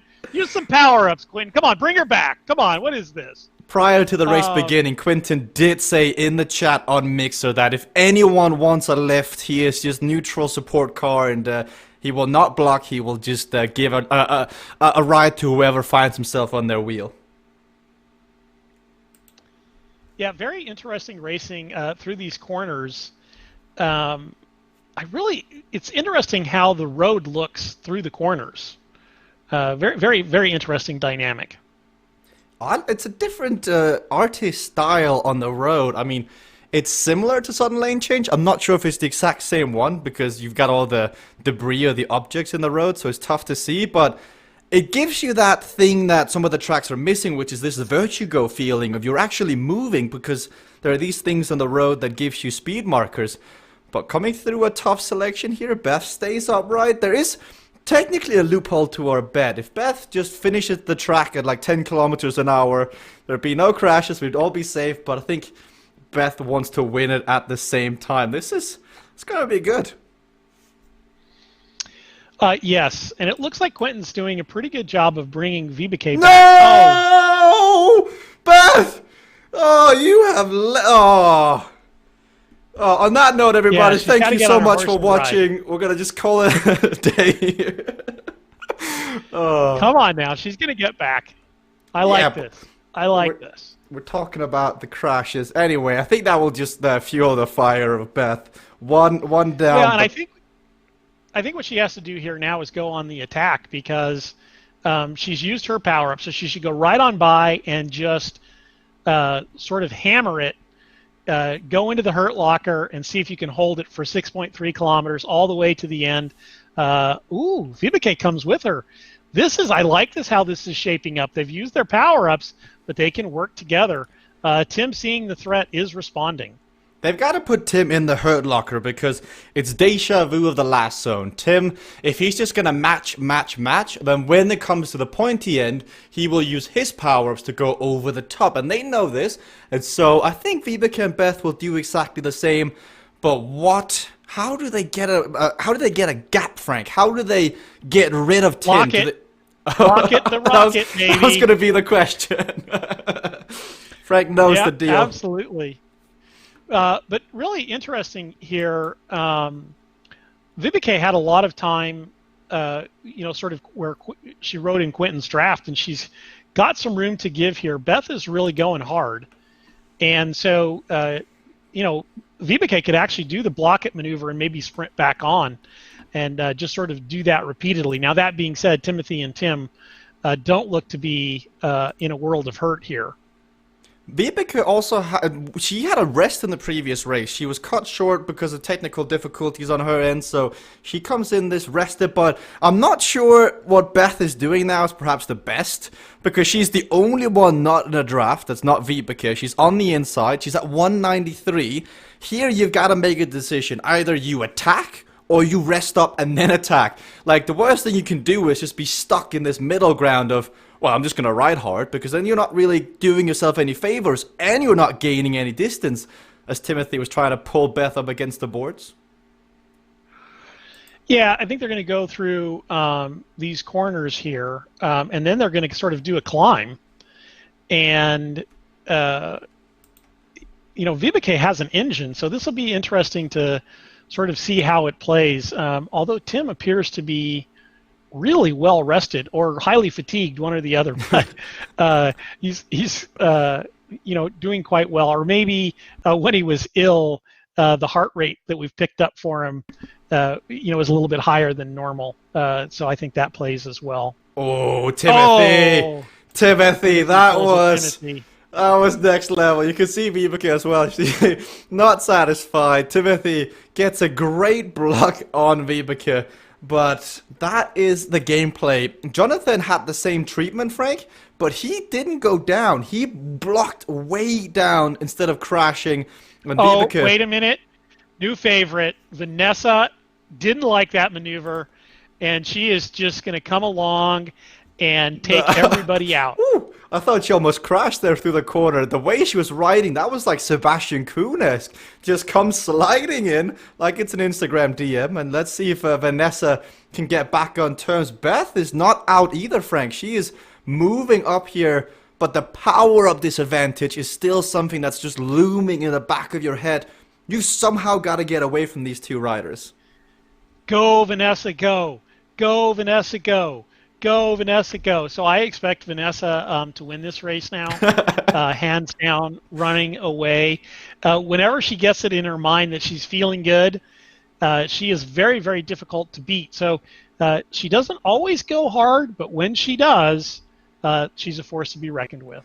Vanessa has won previously. She won on Fantastic Alien Sea, and she showed great promise on it, and she's got the engine. She's even got the skills here, breaking through the corners, keeping the speed down. Frank, she's going to get back. I'm not sure what the power-up situation is, but you'd assume she just goes straight over the top and tries to put Tim and Timothy into a bit of hurt. Yeah, right now we have Beth and Timothy at the top, separated by 1 point. It's swapping around depending on the current position. Oh, interesting. Low usage there on inertia, but I think Beth just needed a rest. Well, I think she's doing it to do a two-pronged attack. So attack once, and then use it, get a 10-second rest, then go again. But then you've got to really commit to it, and this is such a thankless position to be in, because if that's anyone else but Tim, you've got a great chance you're making up a gap, because Timothy Tamont is gone. But because there's a cyborg Tim who doesn't feel any pain when he's on his bike, he just is not going anywhere. And like the moralizing value of going onto the attack, using a power-up, resting, and then looking back, and he's still there. I mean, that's got to be tough. Yeah, and he's definitely sitting on the outside here, right? So he's definitely in Beth's head. Beth's just like, you know what, go right on by. Now they got to do the climb. This is where I expect Vanessa to close the gap fully, just to go hard, make the most of this climb, and close the distance here. Okay, in chat, we need a prediction. 2.5 kilometers remaining. Who do you think is going to take this? We got Tim on the front, Beth in second, Frank's outsider, and Vanessa Morahan. We're about to come up to the last lap of racing. We want some engagement. We want to see. Here's Vanessa. Woo! She's so close, Frank. Vanessa is just nailing these corners as she comes on through and all the way to the edge. She's got a chance. Yeah, and you see her sort of developing with 1 lap to go. This will be very, very interesting at the finish. Now, I do like the fact that Vanessa has... Wow, that was right on the mark. I mean, she out-cornered Tim. That is saying something. So she's got the skills, and she's got the power right now. It's going to be a good finish. I think Tim is going to get pushed here by Vanessa, and Vanessa is not going to let go now. She's gotten on back. Let's see what she can do side by side. I love the fact that Vanessa has gone for your avatar. Go, Vanessa! Go, Vanessa! This is going to be a tough ask. Put the pedal to the metal. We want to see 200 on the equalized heart rate. Come on. 198, you're not far off. But unfortunately, she is giving Tim a ride. Donuts and wings, Vanessa. Delivered. Somebody, I hope Wyatt or whoever's in the house is ready to check on Vanessa once this is finished. And now, 201! oh, she's got to be careful she doesn't crash. Oh, she comes on through. The only other time I've heard Frank this excited is when we discussed your angles and wings, earlier. Man, we're having donuts and wings. Well, I can only watch her eat donuts and wings, but boy, that sounds good. Oh, maybe a little whiskey. Oh, Tim, come on. Oh, wait, look, Vanessa's got it too. Let's see if she can do it. She's got a racer's edge. Does she have inertia left? She's got to go stupid hard right here. She's at 199. Do you want her to go even stupider hard? I mean, what I was just saying she had the power up, right? Oh, Vanessa is just winning hearts around the world. Tim is just so dominant, so strong, so good. But Vanessa, equalized heart rate goes to 200. She was over 200 here. She's put Beth into a hurt locker, both 190. Vanessa needs to sprint like she's never sprinted before in her life. Do a Jonathan Rocket, like just turn all red and I think you've got a chance. But, I mean, another good race here on CVR Loop. I'm liking this track. Yeah, the corners are too tight here for a big sprint finish. It'd be interesting to see sort of a version or a track like this that has these corners maybe a kilometer out. Oh, these aren't the corners. Never mind. We still got, yeah, maybe a little bit. Those are a kilometer out, but then we've got the tight corners coming up. But we did have this hill here. Vanessa, awesome job. Tim is being Tim, and then you got Beth, and you've got Renee on Beth. So what? I think Renee wants to beat Beth. Yeah. So come on, Beth. He's going by Beth. You do know the bragging rights are on the line. You're gonna get off. You're gonna hear the first words from Renee going, "Good race. I beat you though." So you can avoid that now by coming on through to the sprint here. See in the chat another great name. It's Ghost Ninja. I'm just saying that to annoy Frank these days now. Says, aren't you all tired? I think Vanessa's you're not. tired. You just have name envy, dude. It's okay. Just embrace your name envy. I will always be in denial. Isn't that the fifth step? But you see Beth versus Renee. Renee beats Beth, but he hits 201 equalized heart rate. It's gonna be tough to get work out of Renee for the rest of the day. Oh, he's got a lot to do too. I actually should have been on with him doing some stuff now, but I got distracted by Jonathan not going down, so I thought I would get in. Looks like Beth has learned almost how not to crash, but really good racing from her. Sorry, Frank. Viveka versus Nigel to the sprint finish as they also come across the line. That was good racing on all levels there. From the top, you had Vanessa and Tim, Beth crashing. Viveka was up there. See, Nigel can't believe the fact that he lost. But yes, Nigel, you got beaten in the sprint there. But Frank, as a team leader of CVR, I mean, you've got to be proud of Vanessa and Renee. Yes. We were busy during the CVR World Cup season, to say the least. And so they were a bit distracted as riders, and it'll be fun to see them sort of get involved here over the break period and hurt some legs. Now let's get a quick word from Tim, who went up against Vanessa. Tim, that sprint, that race, second time around, were you less disappointed by the competition, or was that still the same feeling? No, that was brilliant. Really enjoyed that. That had a bit of everything. Some power on the straights, some power required on the hills, but then you need a little bit of finesse and you need to be placed in the right place. I'm like so deep in Beth's head. She must there must be not much space for anything else, because breaking down to those levels in those corners. Love it. Love it. Great racing. Well done to Vanessa. Thought she might have had me if she came flying on through, but I managed to grab the wheel. Beth came back. If she hadn't crashed, then I think it would have been close because she had to use her power-ups. But yeah, great racing. Loved it. Really good. Beth, I got you on audio, so I got both of you. Tim's saying he's in your head. Was that the case? No, Frank was in my head about the peeps. I was like, I'm just going to prove that I'm not going to crash 5 times. That was it.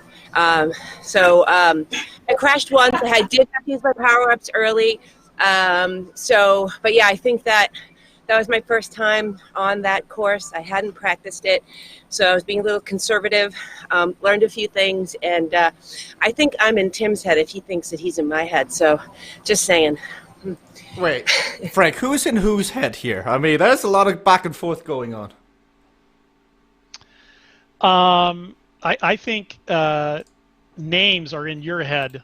And, Come on! How can you throw it back to me on that one? Oh. Come on! That's all I can say there. I will say this. One of the things I love about Beth is we're giving her a hard time, and a little bit of the jazz here, and she is so competitive, right? I just want you to know that crash killed her because she wanted to be there at the end, and so I'm expecting great things from Velocity here on Dust Bowl Crit. Vanessa, I don't know, she might already be off the bike and on to donuts and wings, but if she has something left, that'll be interesting. Renee is slumped over his keyboard, I'm reasonably sure. I just love that Renee's heart rate after an effort like that just doesn't calm down. He's still in the next race. Everyone is at 120, 124. Renee's at 153. So his heart just doesn't recover from an effort like that. It won't come down until about 7 p.m. Oh, right. That's good effort. Well, Renee, you're beating both Frank and I right now as you are on your bike riding away. We got 2 more races here. If you guys are enjoying it, Dustboard Crit and sudden lane change as the racers go again. I've been surprised and been like the arc of somebody like Vibeke, who has come in and like persistence like kind of pays off on CVRcade. The harder, like the more you train, the better you kind of get. And she's on like the top like spot now. Yeah, that certainly is the case, right? The amount of skill is really quite significant. Oh, block it, Rocket Beth. Did you see that? Block it, Beth. Oh, I did see that from above. Very lucky not to go down there. So I think she hasn't quite learned. She's trying to say her innocence, but we won't believe you, Beth. The tape don't lie. Oh, they take Nigel out, and Beth is out. Vanessa. So, oh my gosh, that was just carnage there in that corner. Nigel can't believe it, by the way. Nigel's standing still. He's like, nope, this is my luck. Nigel, you can always try again in Zone T later on today. I'll be seeing you back here for more racing. That'll be good. Oh, it's good to see. Oh, Vibeke takes it right to the edge. Oh, no! On 2 corners and overcooks it on that one. And I'll tell you what, this is what's very interesting to me. Tim is going to have a challenger when Vibeke learns to get those corners, be a little bit more conservative, because she's got the engine. She absolutely has the engine. Really amazing stuff. Beth went down. I picked the wrong race for her to do for the peeps. Do you see Kayla's jersey in game? Yes, Kayla. It is warm in Tucson. I'm not. Well, I mean, you got that jersey, but she's also got the Cycling Hub jersey in the game. I'm confused. Kayla, we got your audio on. Is this another Casey Shum? No, I was testing before. I was testing. Sure. Traitor. We see how it is, Kayla. Let's ask Kayla. Kayla, are you going to the dark side? Never. I'm not sure. Could be a double whammy. It could be another one of those fake news articles as you saw Nils make when Casey joined. Nobody really knew whether it was true or not, so Kayla could be joining the double whammies all in all. Timothy, let's see. Do you have your latest addition to your team? Not that I know. This is news. Timothy, you've been replaced. Yes. Yeah. I mean, I wouldn't blame them. Look at me off the back. Now, my chain dropped at the start, so I'm just going to skip this one and go to the next one. That's a very convenient time for it to drop, Timothy. Okay, can we go to CVRcade because she got back to Tim and then crashed in that last corner. We've got to Gotta have those provide brakes. You don't have brakes. Oh, disc brakes. brakes. Oh, Frank, that's on you, Frank. Someone get we need you some disc brakes. We need a braking intervention here. Hold down that down arrow key well before you get to that corner now. We'll try and get you some disc brakes. We're gonna have a new disc brake power up just for VVK. Oh, it's good though, VVK. You're up there. Homer's giving a run forward. You can see Quinton in the chat giving some love around. Didn't look to be too much of a fan of the dark side comment, but it was only good timing because it's Kayla, Frank's lieutenant when he was racing. So who didn't like the dark side comment? Well, I assume it's to that. Quentin in the chat says lots of love as always, lol. Oh, so I'm not sure. Oh, come on, you got to embrace it. It's like Timothy the other day is like, oh no, I really, I like to be a good racer or whatever. Then he blocks someone. He's like, well, I'm just too competitive. And I'm like, well, that's why we're giving you a Star Wars villain character. Who did we decide he was? You said Kylo Ren. Yeah, he even looks like him, don't you think? Come on, Adam not Driver. like Kylo Ren. He looks like Kylo Ren. Wait. Can we get Timothy up here? Timothy, look into the camera here. Somebody screenshot it and give us a comparison. Look at that. I'm telling you. Absolutely. Timothy, Without you should take a doubt. that. That is a compliment and a half from Frank Garcia. But Adam Driver, Kylo Ren. We'll see if Timothy has a what's her name, Daisy Ridley or whatever her name is. But no, all is love. All teams around. We're just having fun. I mean, with the amount of times the storylines that come on display. Tim winning another zone by the looks of it here in Dust Bowl Crit. Are you like trying to be good cop? You're trying to make me bad cop? What is this? I have just got meme We're all envy. just having fun. No, I'm just here taking notes about yaw angles and subsequent lane changes in sprinting and just too busy with the name envy and taking bad bets that I lose.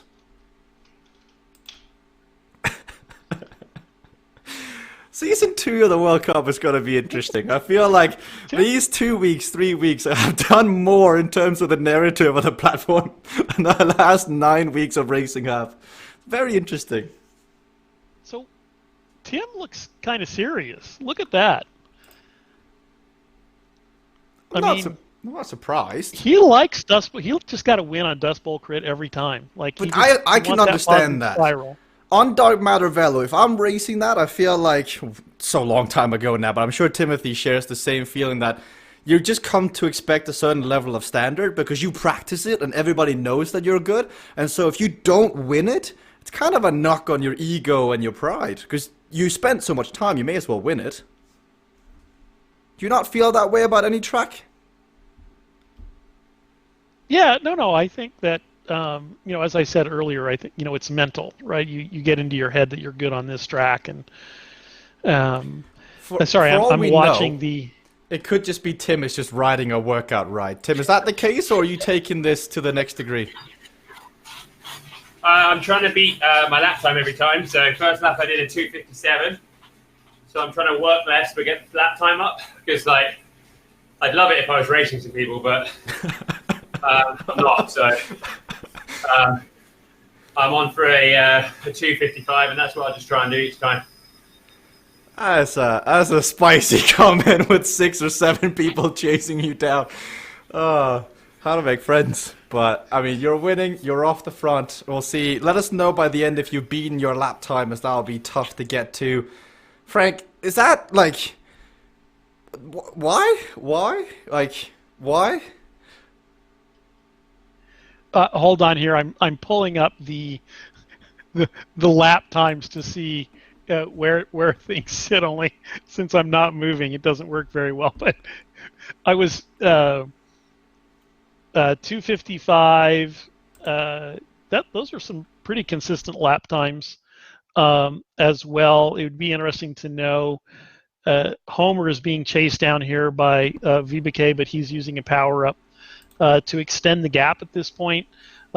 2.4 kilometers to go. This is always that time where I'm like, oh, we're kind of close to the end, but not really. Yeah. You've got about 4 or 5 minutes of hard effort left, depending on the track. And you see Vibeke right there taking it right to the edge. So she's learning the corners. She tends to be learning it from the I crashed side versus I went too slow side, which might be a little bit more productive, but she will get there. Also, she could just invest in disc brakes, and then she may not crash at all. So perhaps she'll be the first one to have disc brakes on the platform. But you got Beth. Well, I've never really understood disc brakes on bikes, mostly because your tire's so narrow. Like on a mountain bike, okay, you've got a significant. Oh, here we go, physics. Coefficient of friction. Get your notes out, everybody. There. Take your pens. Oh, that's just painful to watch. We need an intervention. What's great about it is she's just like about to catch somebody, and then it's like bam! That's when it happens. She gets a little too aggressive into the corners there. But I've never understood that on a bike with 21-inch tires, right? Because it's like, you're just gonna skid, right? So maybe I need a better education on disc brakes, and I'll learn some more there. Report back to us in Zone T tonight, Frank, with your findings on the physics of the disc brakes, and that way everybody can enjoy all the knowledge.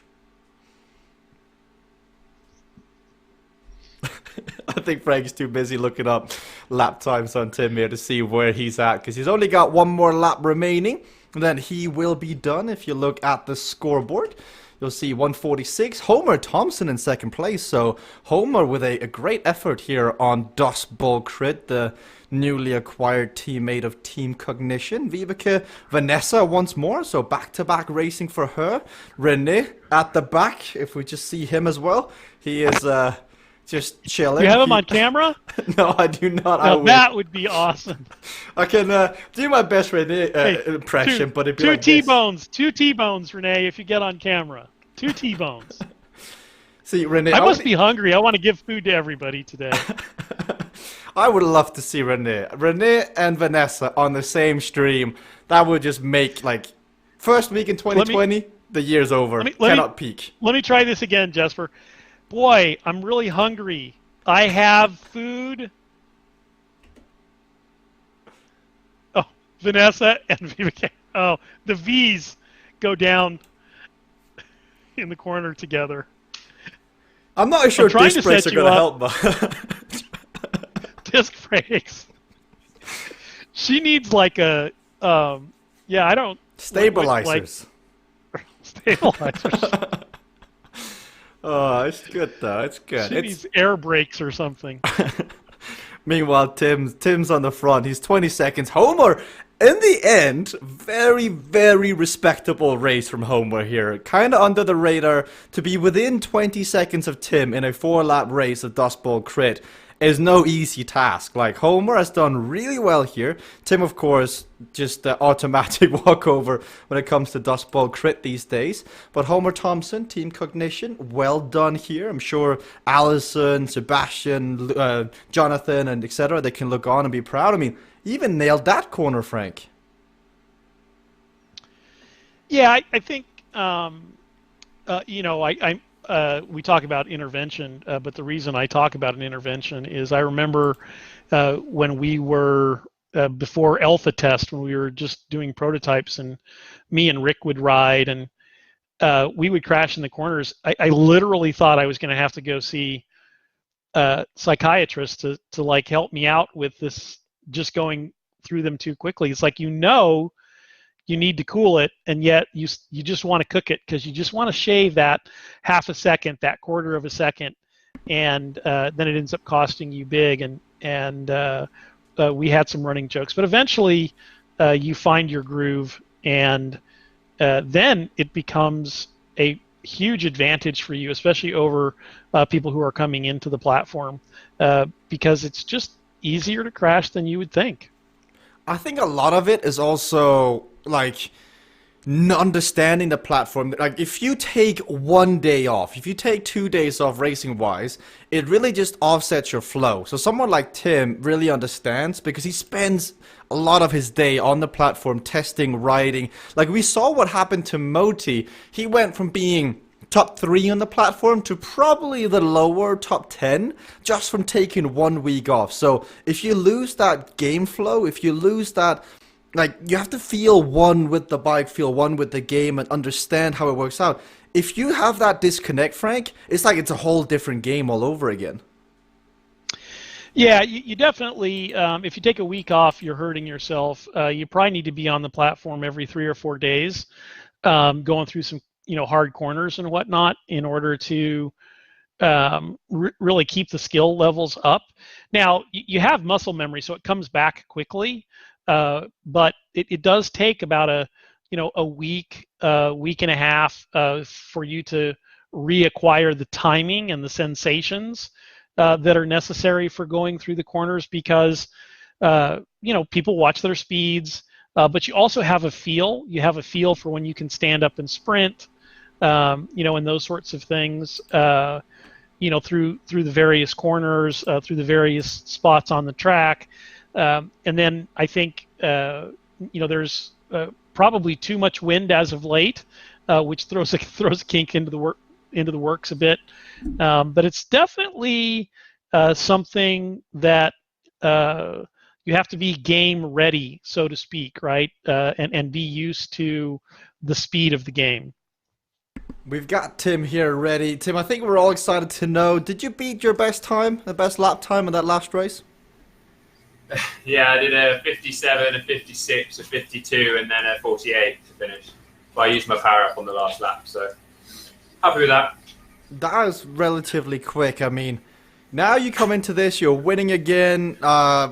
What does it take for you to get better? Like, who comes on? Who are, like, because you made a bold statement saying you weren't racing against anyone. Who are the individuals that when they come on, you're like, okay, today I've really got to be on my game in order to succeed? Anyone can have a race or a day or a track that they like. I mean, Vanessa just ran me very close there, and it can be anyone because we are equalised. So someone can have some fresh legs. I just did a spin yesterday rather than a workout, so I'm a bit fresher than normal, I suppose, but not massively. But yeah, I think what you've got to do sometimes is, like on that last course, I was just trying to get a good lap time. But here, I might just stay in the bunch or stay with some bots and just try changing lanes quickly, put myself under some pressure, practice some things, because it's only going to get more difficult and harder as more people invent more horrible, more difficult tracks. So you've got to test yourself rather than just walking away each time. The wind definitely adds an aspect. I think your discussion just now about being on the platform is really important, because with wind or without wind, you accelerate and you brake at different speeds, and understanding that and for want of a better term, dive bombing the corners, but getting the corners right is very important. So how hard to push the brakes, when to push them, understanding how it will change if there is a wind. Those sorts of things you've got to stay sharp on. So putting yourself in uncomfortable positions is probably the best training I'm doing at the moment. Well, it is paying off in spades. Thank you, Tim. Now, quick word from Vibeke, because I did just see you, Vibeke. Was that like a massive stack of papers you just had of maps beside? What was that I saw? That's clever. That's my maps. Wait, that's Dustball, Crit, and Sudden Lane Change. So what do they say? Different stuff. Corner speeds, obstacles, whatever you need. Well, does it tell you where to brake as well? Does it tell you if you have a rim brake or a disc brake? No, I haven't incorporated that yet, but it'll come. I like it. I'll let you get ready. Final word comes from none other than the man who used to be 1,000 head shakes. Now he's the salsa ballroom dancer. Nigel, last chance of the day. Is this going to be yours? Well, I'm going to go for it. This is one I quite like, and I'll be using the controller, which works better than keyboard. That's it. Good luck here, Nigel. Hopefully we get to see your celebration come the end of the day. If not, I still hope you celebrate nonetheless, because they're always fun to watch. Thank you, Nigel. Frank, here we go. Sudden lane change. Tim, Beth, VBK, best time on this track for drafting equalized physical, no power-ups is a gentleman by the name of Frank Garcia, 105, Who? 691. The question is, can you beat it? Who? I haven't seen him on the platform in a while. Hey, it was one of those good days. Ooh, Timothy's going to go for it. Now, Timothy has, without drafting, he has 105, 888. So not as fast as me drafting, but just even solo, a pretty good time. But he's got to at least draft a little bit a part of the lap in order to score on the top of the leaderboard here. Rene got back in to do some more racing, but on the first lap he finds himself overlapping the wheels and going down. It's an excellent fight here going on between Nigel and Timothy on the frontiers. They're both trying to cut each other through. Timothy's got to be careful as he just evades the pylon there. So good racing going on in sudden lane change, finishing out the night. I think everyone, Frank, wants to win this one. You've even got Quinton who's in on a keyboard.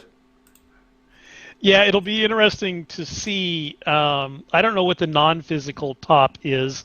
Let me take a look at that. The non-physical top is 108,927 by Jeff Rooney. So this'll be interesting. Oh, there's Nigel with his path of least resistance, so he tried to accelerate. Oh, there's cutting it so close, as you could see by the side-by-side there. There have been at least 2 or 3 times where I thought either of these two would go down, but they're having a bit of a fight here on the front. Timothy's leading, but Frank, you know best. When you get into 3rd, 4th, 5th lap, suddenly that concentration can start to waver a tiny bit.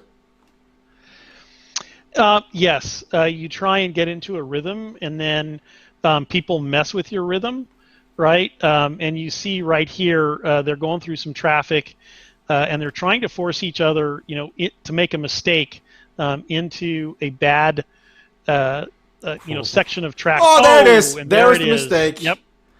That was Nigel Doyle hitting the back of one of the butts on track.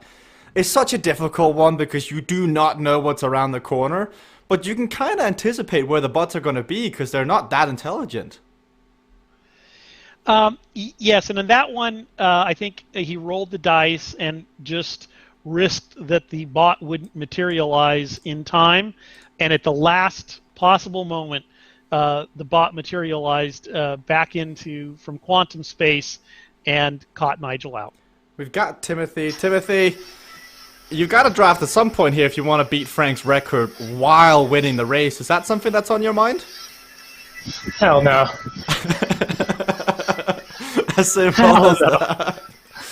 Frank, are you disappointed? Well, maybe I could use Quinton. Oh, we got Quinton! The dark sides itself. Oh, that was amazing. That was fun to watch. You can see Quinton. Timothy's like, I can use Quinton. I can get a draft here. I can get a draft. Little does he realize that Quinton is stacking him up against the boards. Oh, it's too good, Frank. It's too good. Yeah, that one was fun. Nigel trying to earn his way back here. Not that far off. Certainly, he's ahead of Timothy now, so he's got to be happy about that. And he's a couple of seconds behind Tim with 1.5 kilometers to go. When it rains, it pours. Timothy hitting an obstacle. He's just off the bike. He's left the building. Oh, Timothy just up and quit like that. It's not the first time we've seen that from a Cycling Hub rider as he comes off the bike. Oh, I feel sorry because I specifically went to him to see if I could throw him off his game, and I succeeded. I have no comment, but yeah, I think I thought he it looked like he was going to be able to get back in, and maybe Quentin slowed. I don't know. We'll have to get a report from Quentin to see if he braked. He hit the brakes there and caused his what do you call that, fellow in arms to go down. I think it was all good at games, and then he didn't realize what was up around the corner at the end there. Maybe it was a bit of Return of the Jedi from the crash that was on Dark Matter Velo in the bracketed session tournament. You never know. As Quinten is currently leading, Tim is second. Beth is fighting with Nigel for third spot. As now Tim uses his power up. Razor's Edge gets activated as he gets ready to try and come through this corner here. But there's no corner caper. You only have aggressive power-ups. You've got to slow down. Yeah, at some point you have to slow down. Nigel taking that corner well. Beth hot on his heels and just so close, but only half a kilometer left. Quinten on the keyboard is trying to get away from Nigel.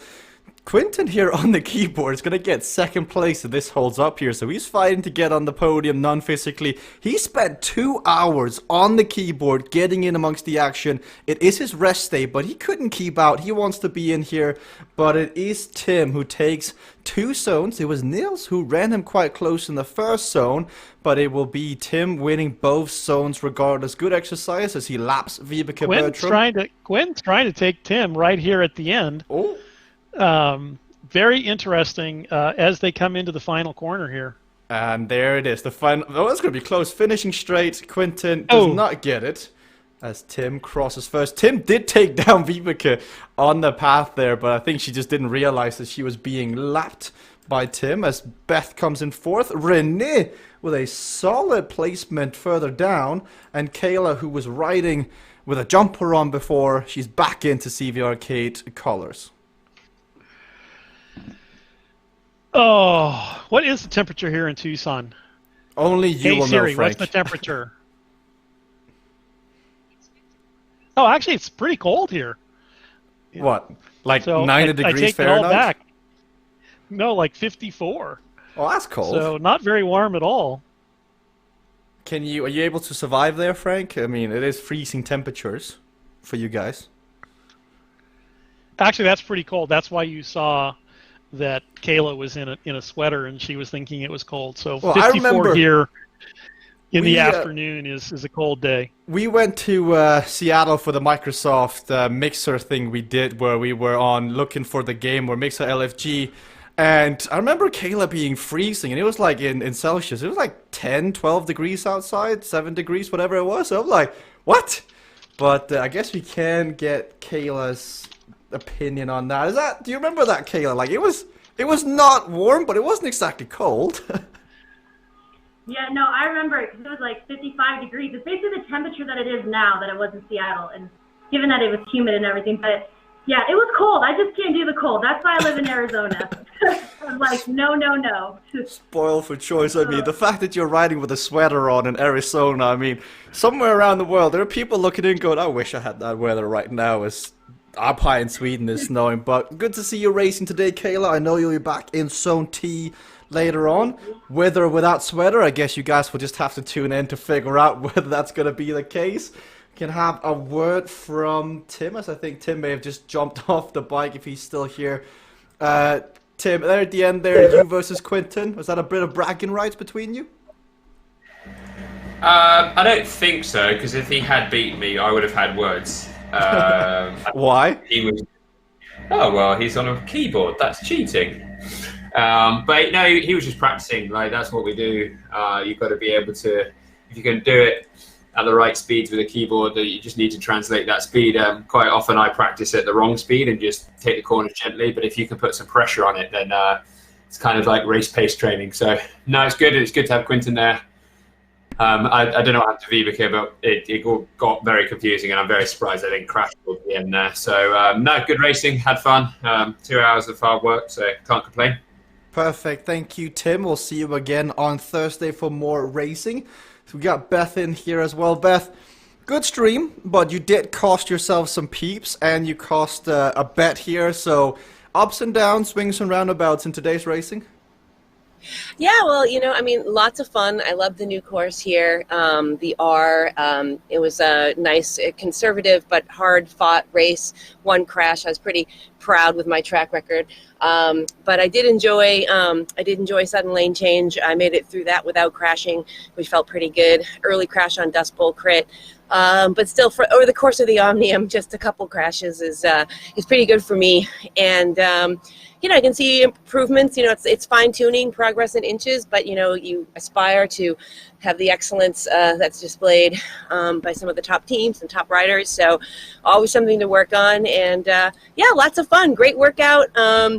Loved seeing the prize purse posted. It's super motivating for January. I think it's going to be some hotly contested spots with some new racers coming out, I bet. I think it's going to get very highly contested, but I think we'll also see tempers flare now that people recognize that there is legit life-changing money on the line. So good to have you in the broadcast today, Beth. We've got your teammate as well, Vibeke Bertram. Vibeke, I know you had some tight scheduling conflicts, but was it worth it jumping on today and, getting some exercise in? Oh, yes, definitely. Fun as always. Great to be back on the platform. I'm feeling a bit rusty already, so I think it was a good idea to come back and practice a bit. Well, we go again on Thursday. Maybe. I'll try. I think I have to go buy a new keyboard because I've put in too much sweat and now it doesn't work. So I have to do some changes here. You can always, I highly recommend the controllers that are on the CVRcade website. So if you do want some solution, having them mounted on your handlebars is a great addition. But I'll let you look into that, Vibeke. It was great to have you on the stream. I do see good friend of the show, and Frank isn't here right now, so I can have my name envy without being called upon. But I see TBH. Now, I've had a chat with the executive producers, TBH, and we're just going to call you Dinkleberry from now on. I absolutely adore your name. I have no clue how you got it through the Microsoft, name capture or whatsoever. I'm stoked to have you in the broadcast. I'm glad to see you're watching in here. Thank you as always. Your name does bring a smile on my face. But unfortunately, your new nickname going forward, you can choose between TBH or Dinkleberry. Let me know in the chat section below the stream as we're just catching the highlights of the racing today. The racing, it is the warm-up session, but it does feel like the after-party atmosphere has just spilt over into the racing here. So TBH is in for Dinkleberry. Dinkleberry it is. Well, it's a pleasure to have you in here, man or woman. It's good to have you in. Always bring a smile with your comments in the chat. I mean, that one day was just epic. I've never seen the chat go so quickly. But Cypher R-Loop made its debut on the racing circuit today. I think it's one we'll see plenty more of in Season 2 of the CVRcade World Cup. It is fast, it is technical, and there are plenty of drama to be had on that track. Now, of course, highlight of the day was the Peeps bet with Beth York. Frank and I over under 5 crashes. Frank was pretty certain it was over 5, even so far that he tried to undercut the bet with insider information. And I was fairly certain in my podcast co-host, Beth York, that she would succeed. And I think she would have done, but for just that one mistake. But there's always next time. Hobart Thompson, bright spot today here as well. Second place in Dustball Crit is very, very impressive. That is a tough track. And to be that close to Tim Fulford is no easy task, as we see Nigel on the left, but it is Homer in the middle. You've got 50 seconds chat of highlights remaining, and that will be all she wrote today here as the racing comes to an end. Hope you guys all have enjoyed it. As I can just see on my camera, I'm not sure where Nigel is going with his camera. I can see Nigel is walking around while the highlights are running here. We'll let him walk through the house. Timothy left the building, Elvis Presley style, and he was not to return yet again as he crashed not once but twice. And I'm not sure what's happened to him. Well, I'm sorry, I'm just so confused what is exactly happening here. Nigel, can I just get a last word? What are you doing? Oh, I'm just packing up, taking my laptop back to my my man cave, my office. Oh. But I wanted to keep listening to you. I was like, I'm going on a trip of Nigel Doyle right now. He was just around like it was a vlog. I'm like, Nigel, what's happening there? But Nigel, thank you as always for being good fun. Enjoy. Yeah, thank you. Enjoy the rest of your day. To the rest of you out there as well, Dinkleberry, Mutt KG, Sunshower, Quinton, Jennifer Garcia, Aaron. The track building competition comes to a close tomorrow. Make sure to have yours submitted because it will be the end. So far we've had 7 tracks submitted and they are amazing. Now I haven't submitted mine yet, so there's still some room to be had, but it's gonna be good. It's gonna be a lot of fun. I'm excited to see what you all had in your head of imagination and now put it onto paper. There are some really good tracks and then there are some you think, what have they done there? But Victor, we won't name any names, but I hope you've had a great day. We will see you all again for Zone T. That starts in 7 hours time. Beth will be here. I'm not sure if Frank will be here. I might be here as well. So until then, Dinkleberry and the rest, we'll see you.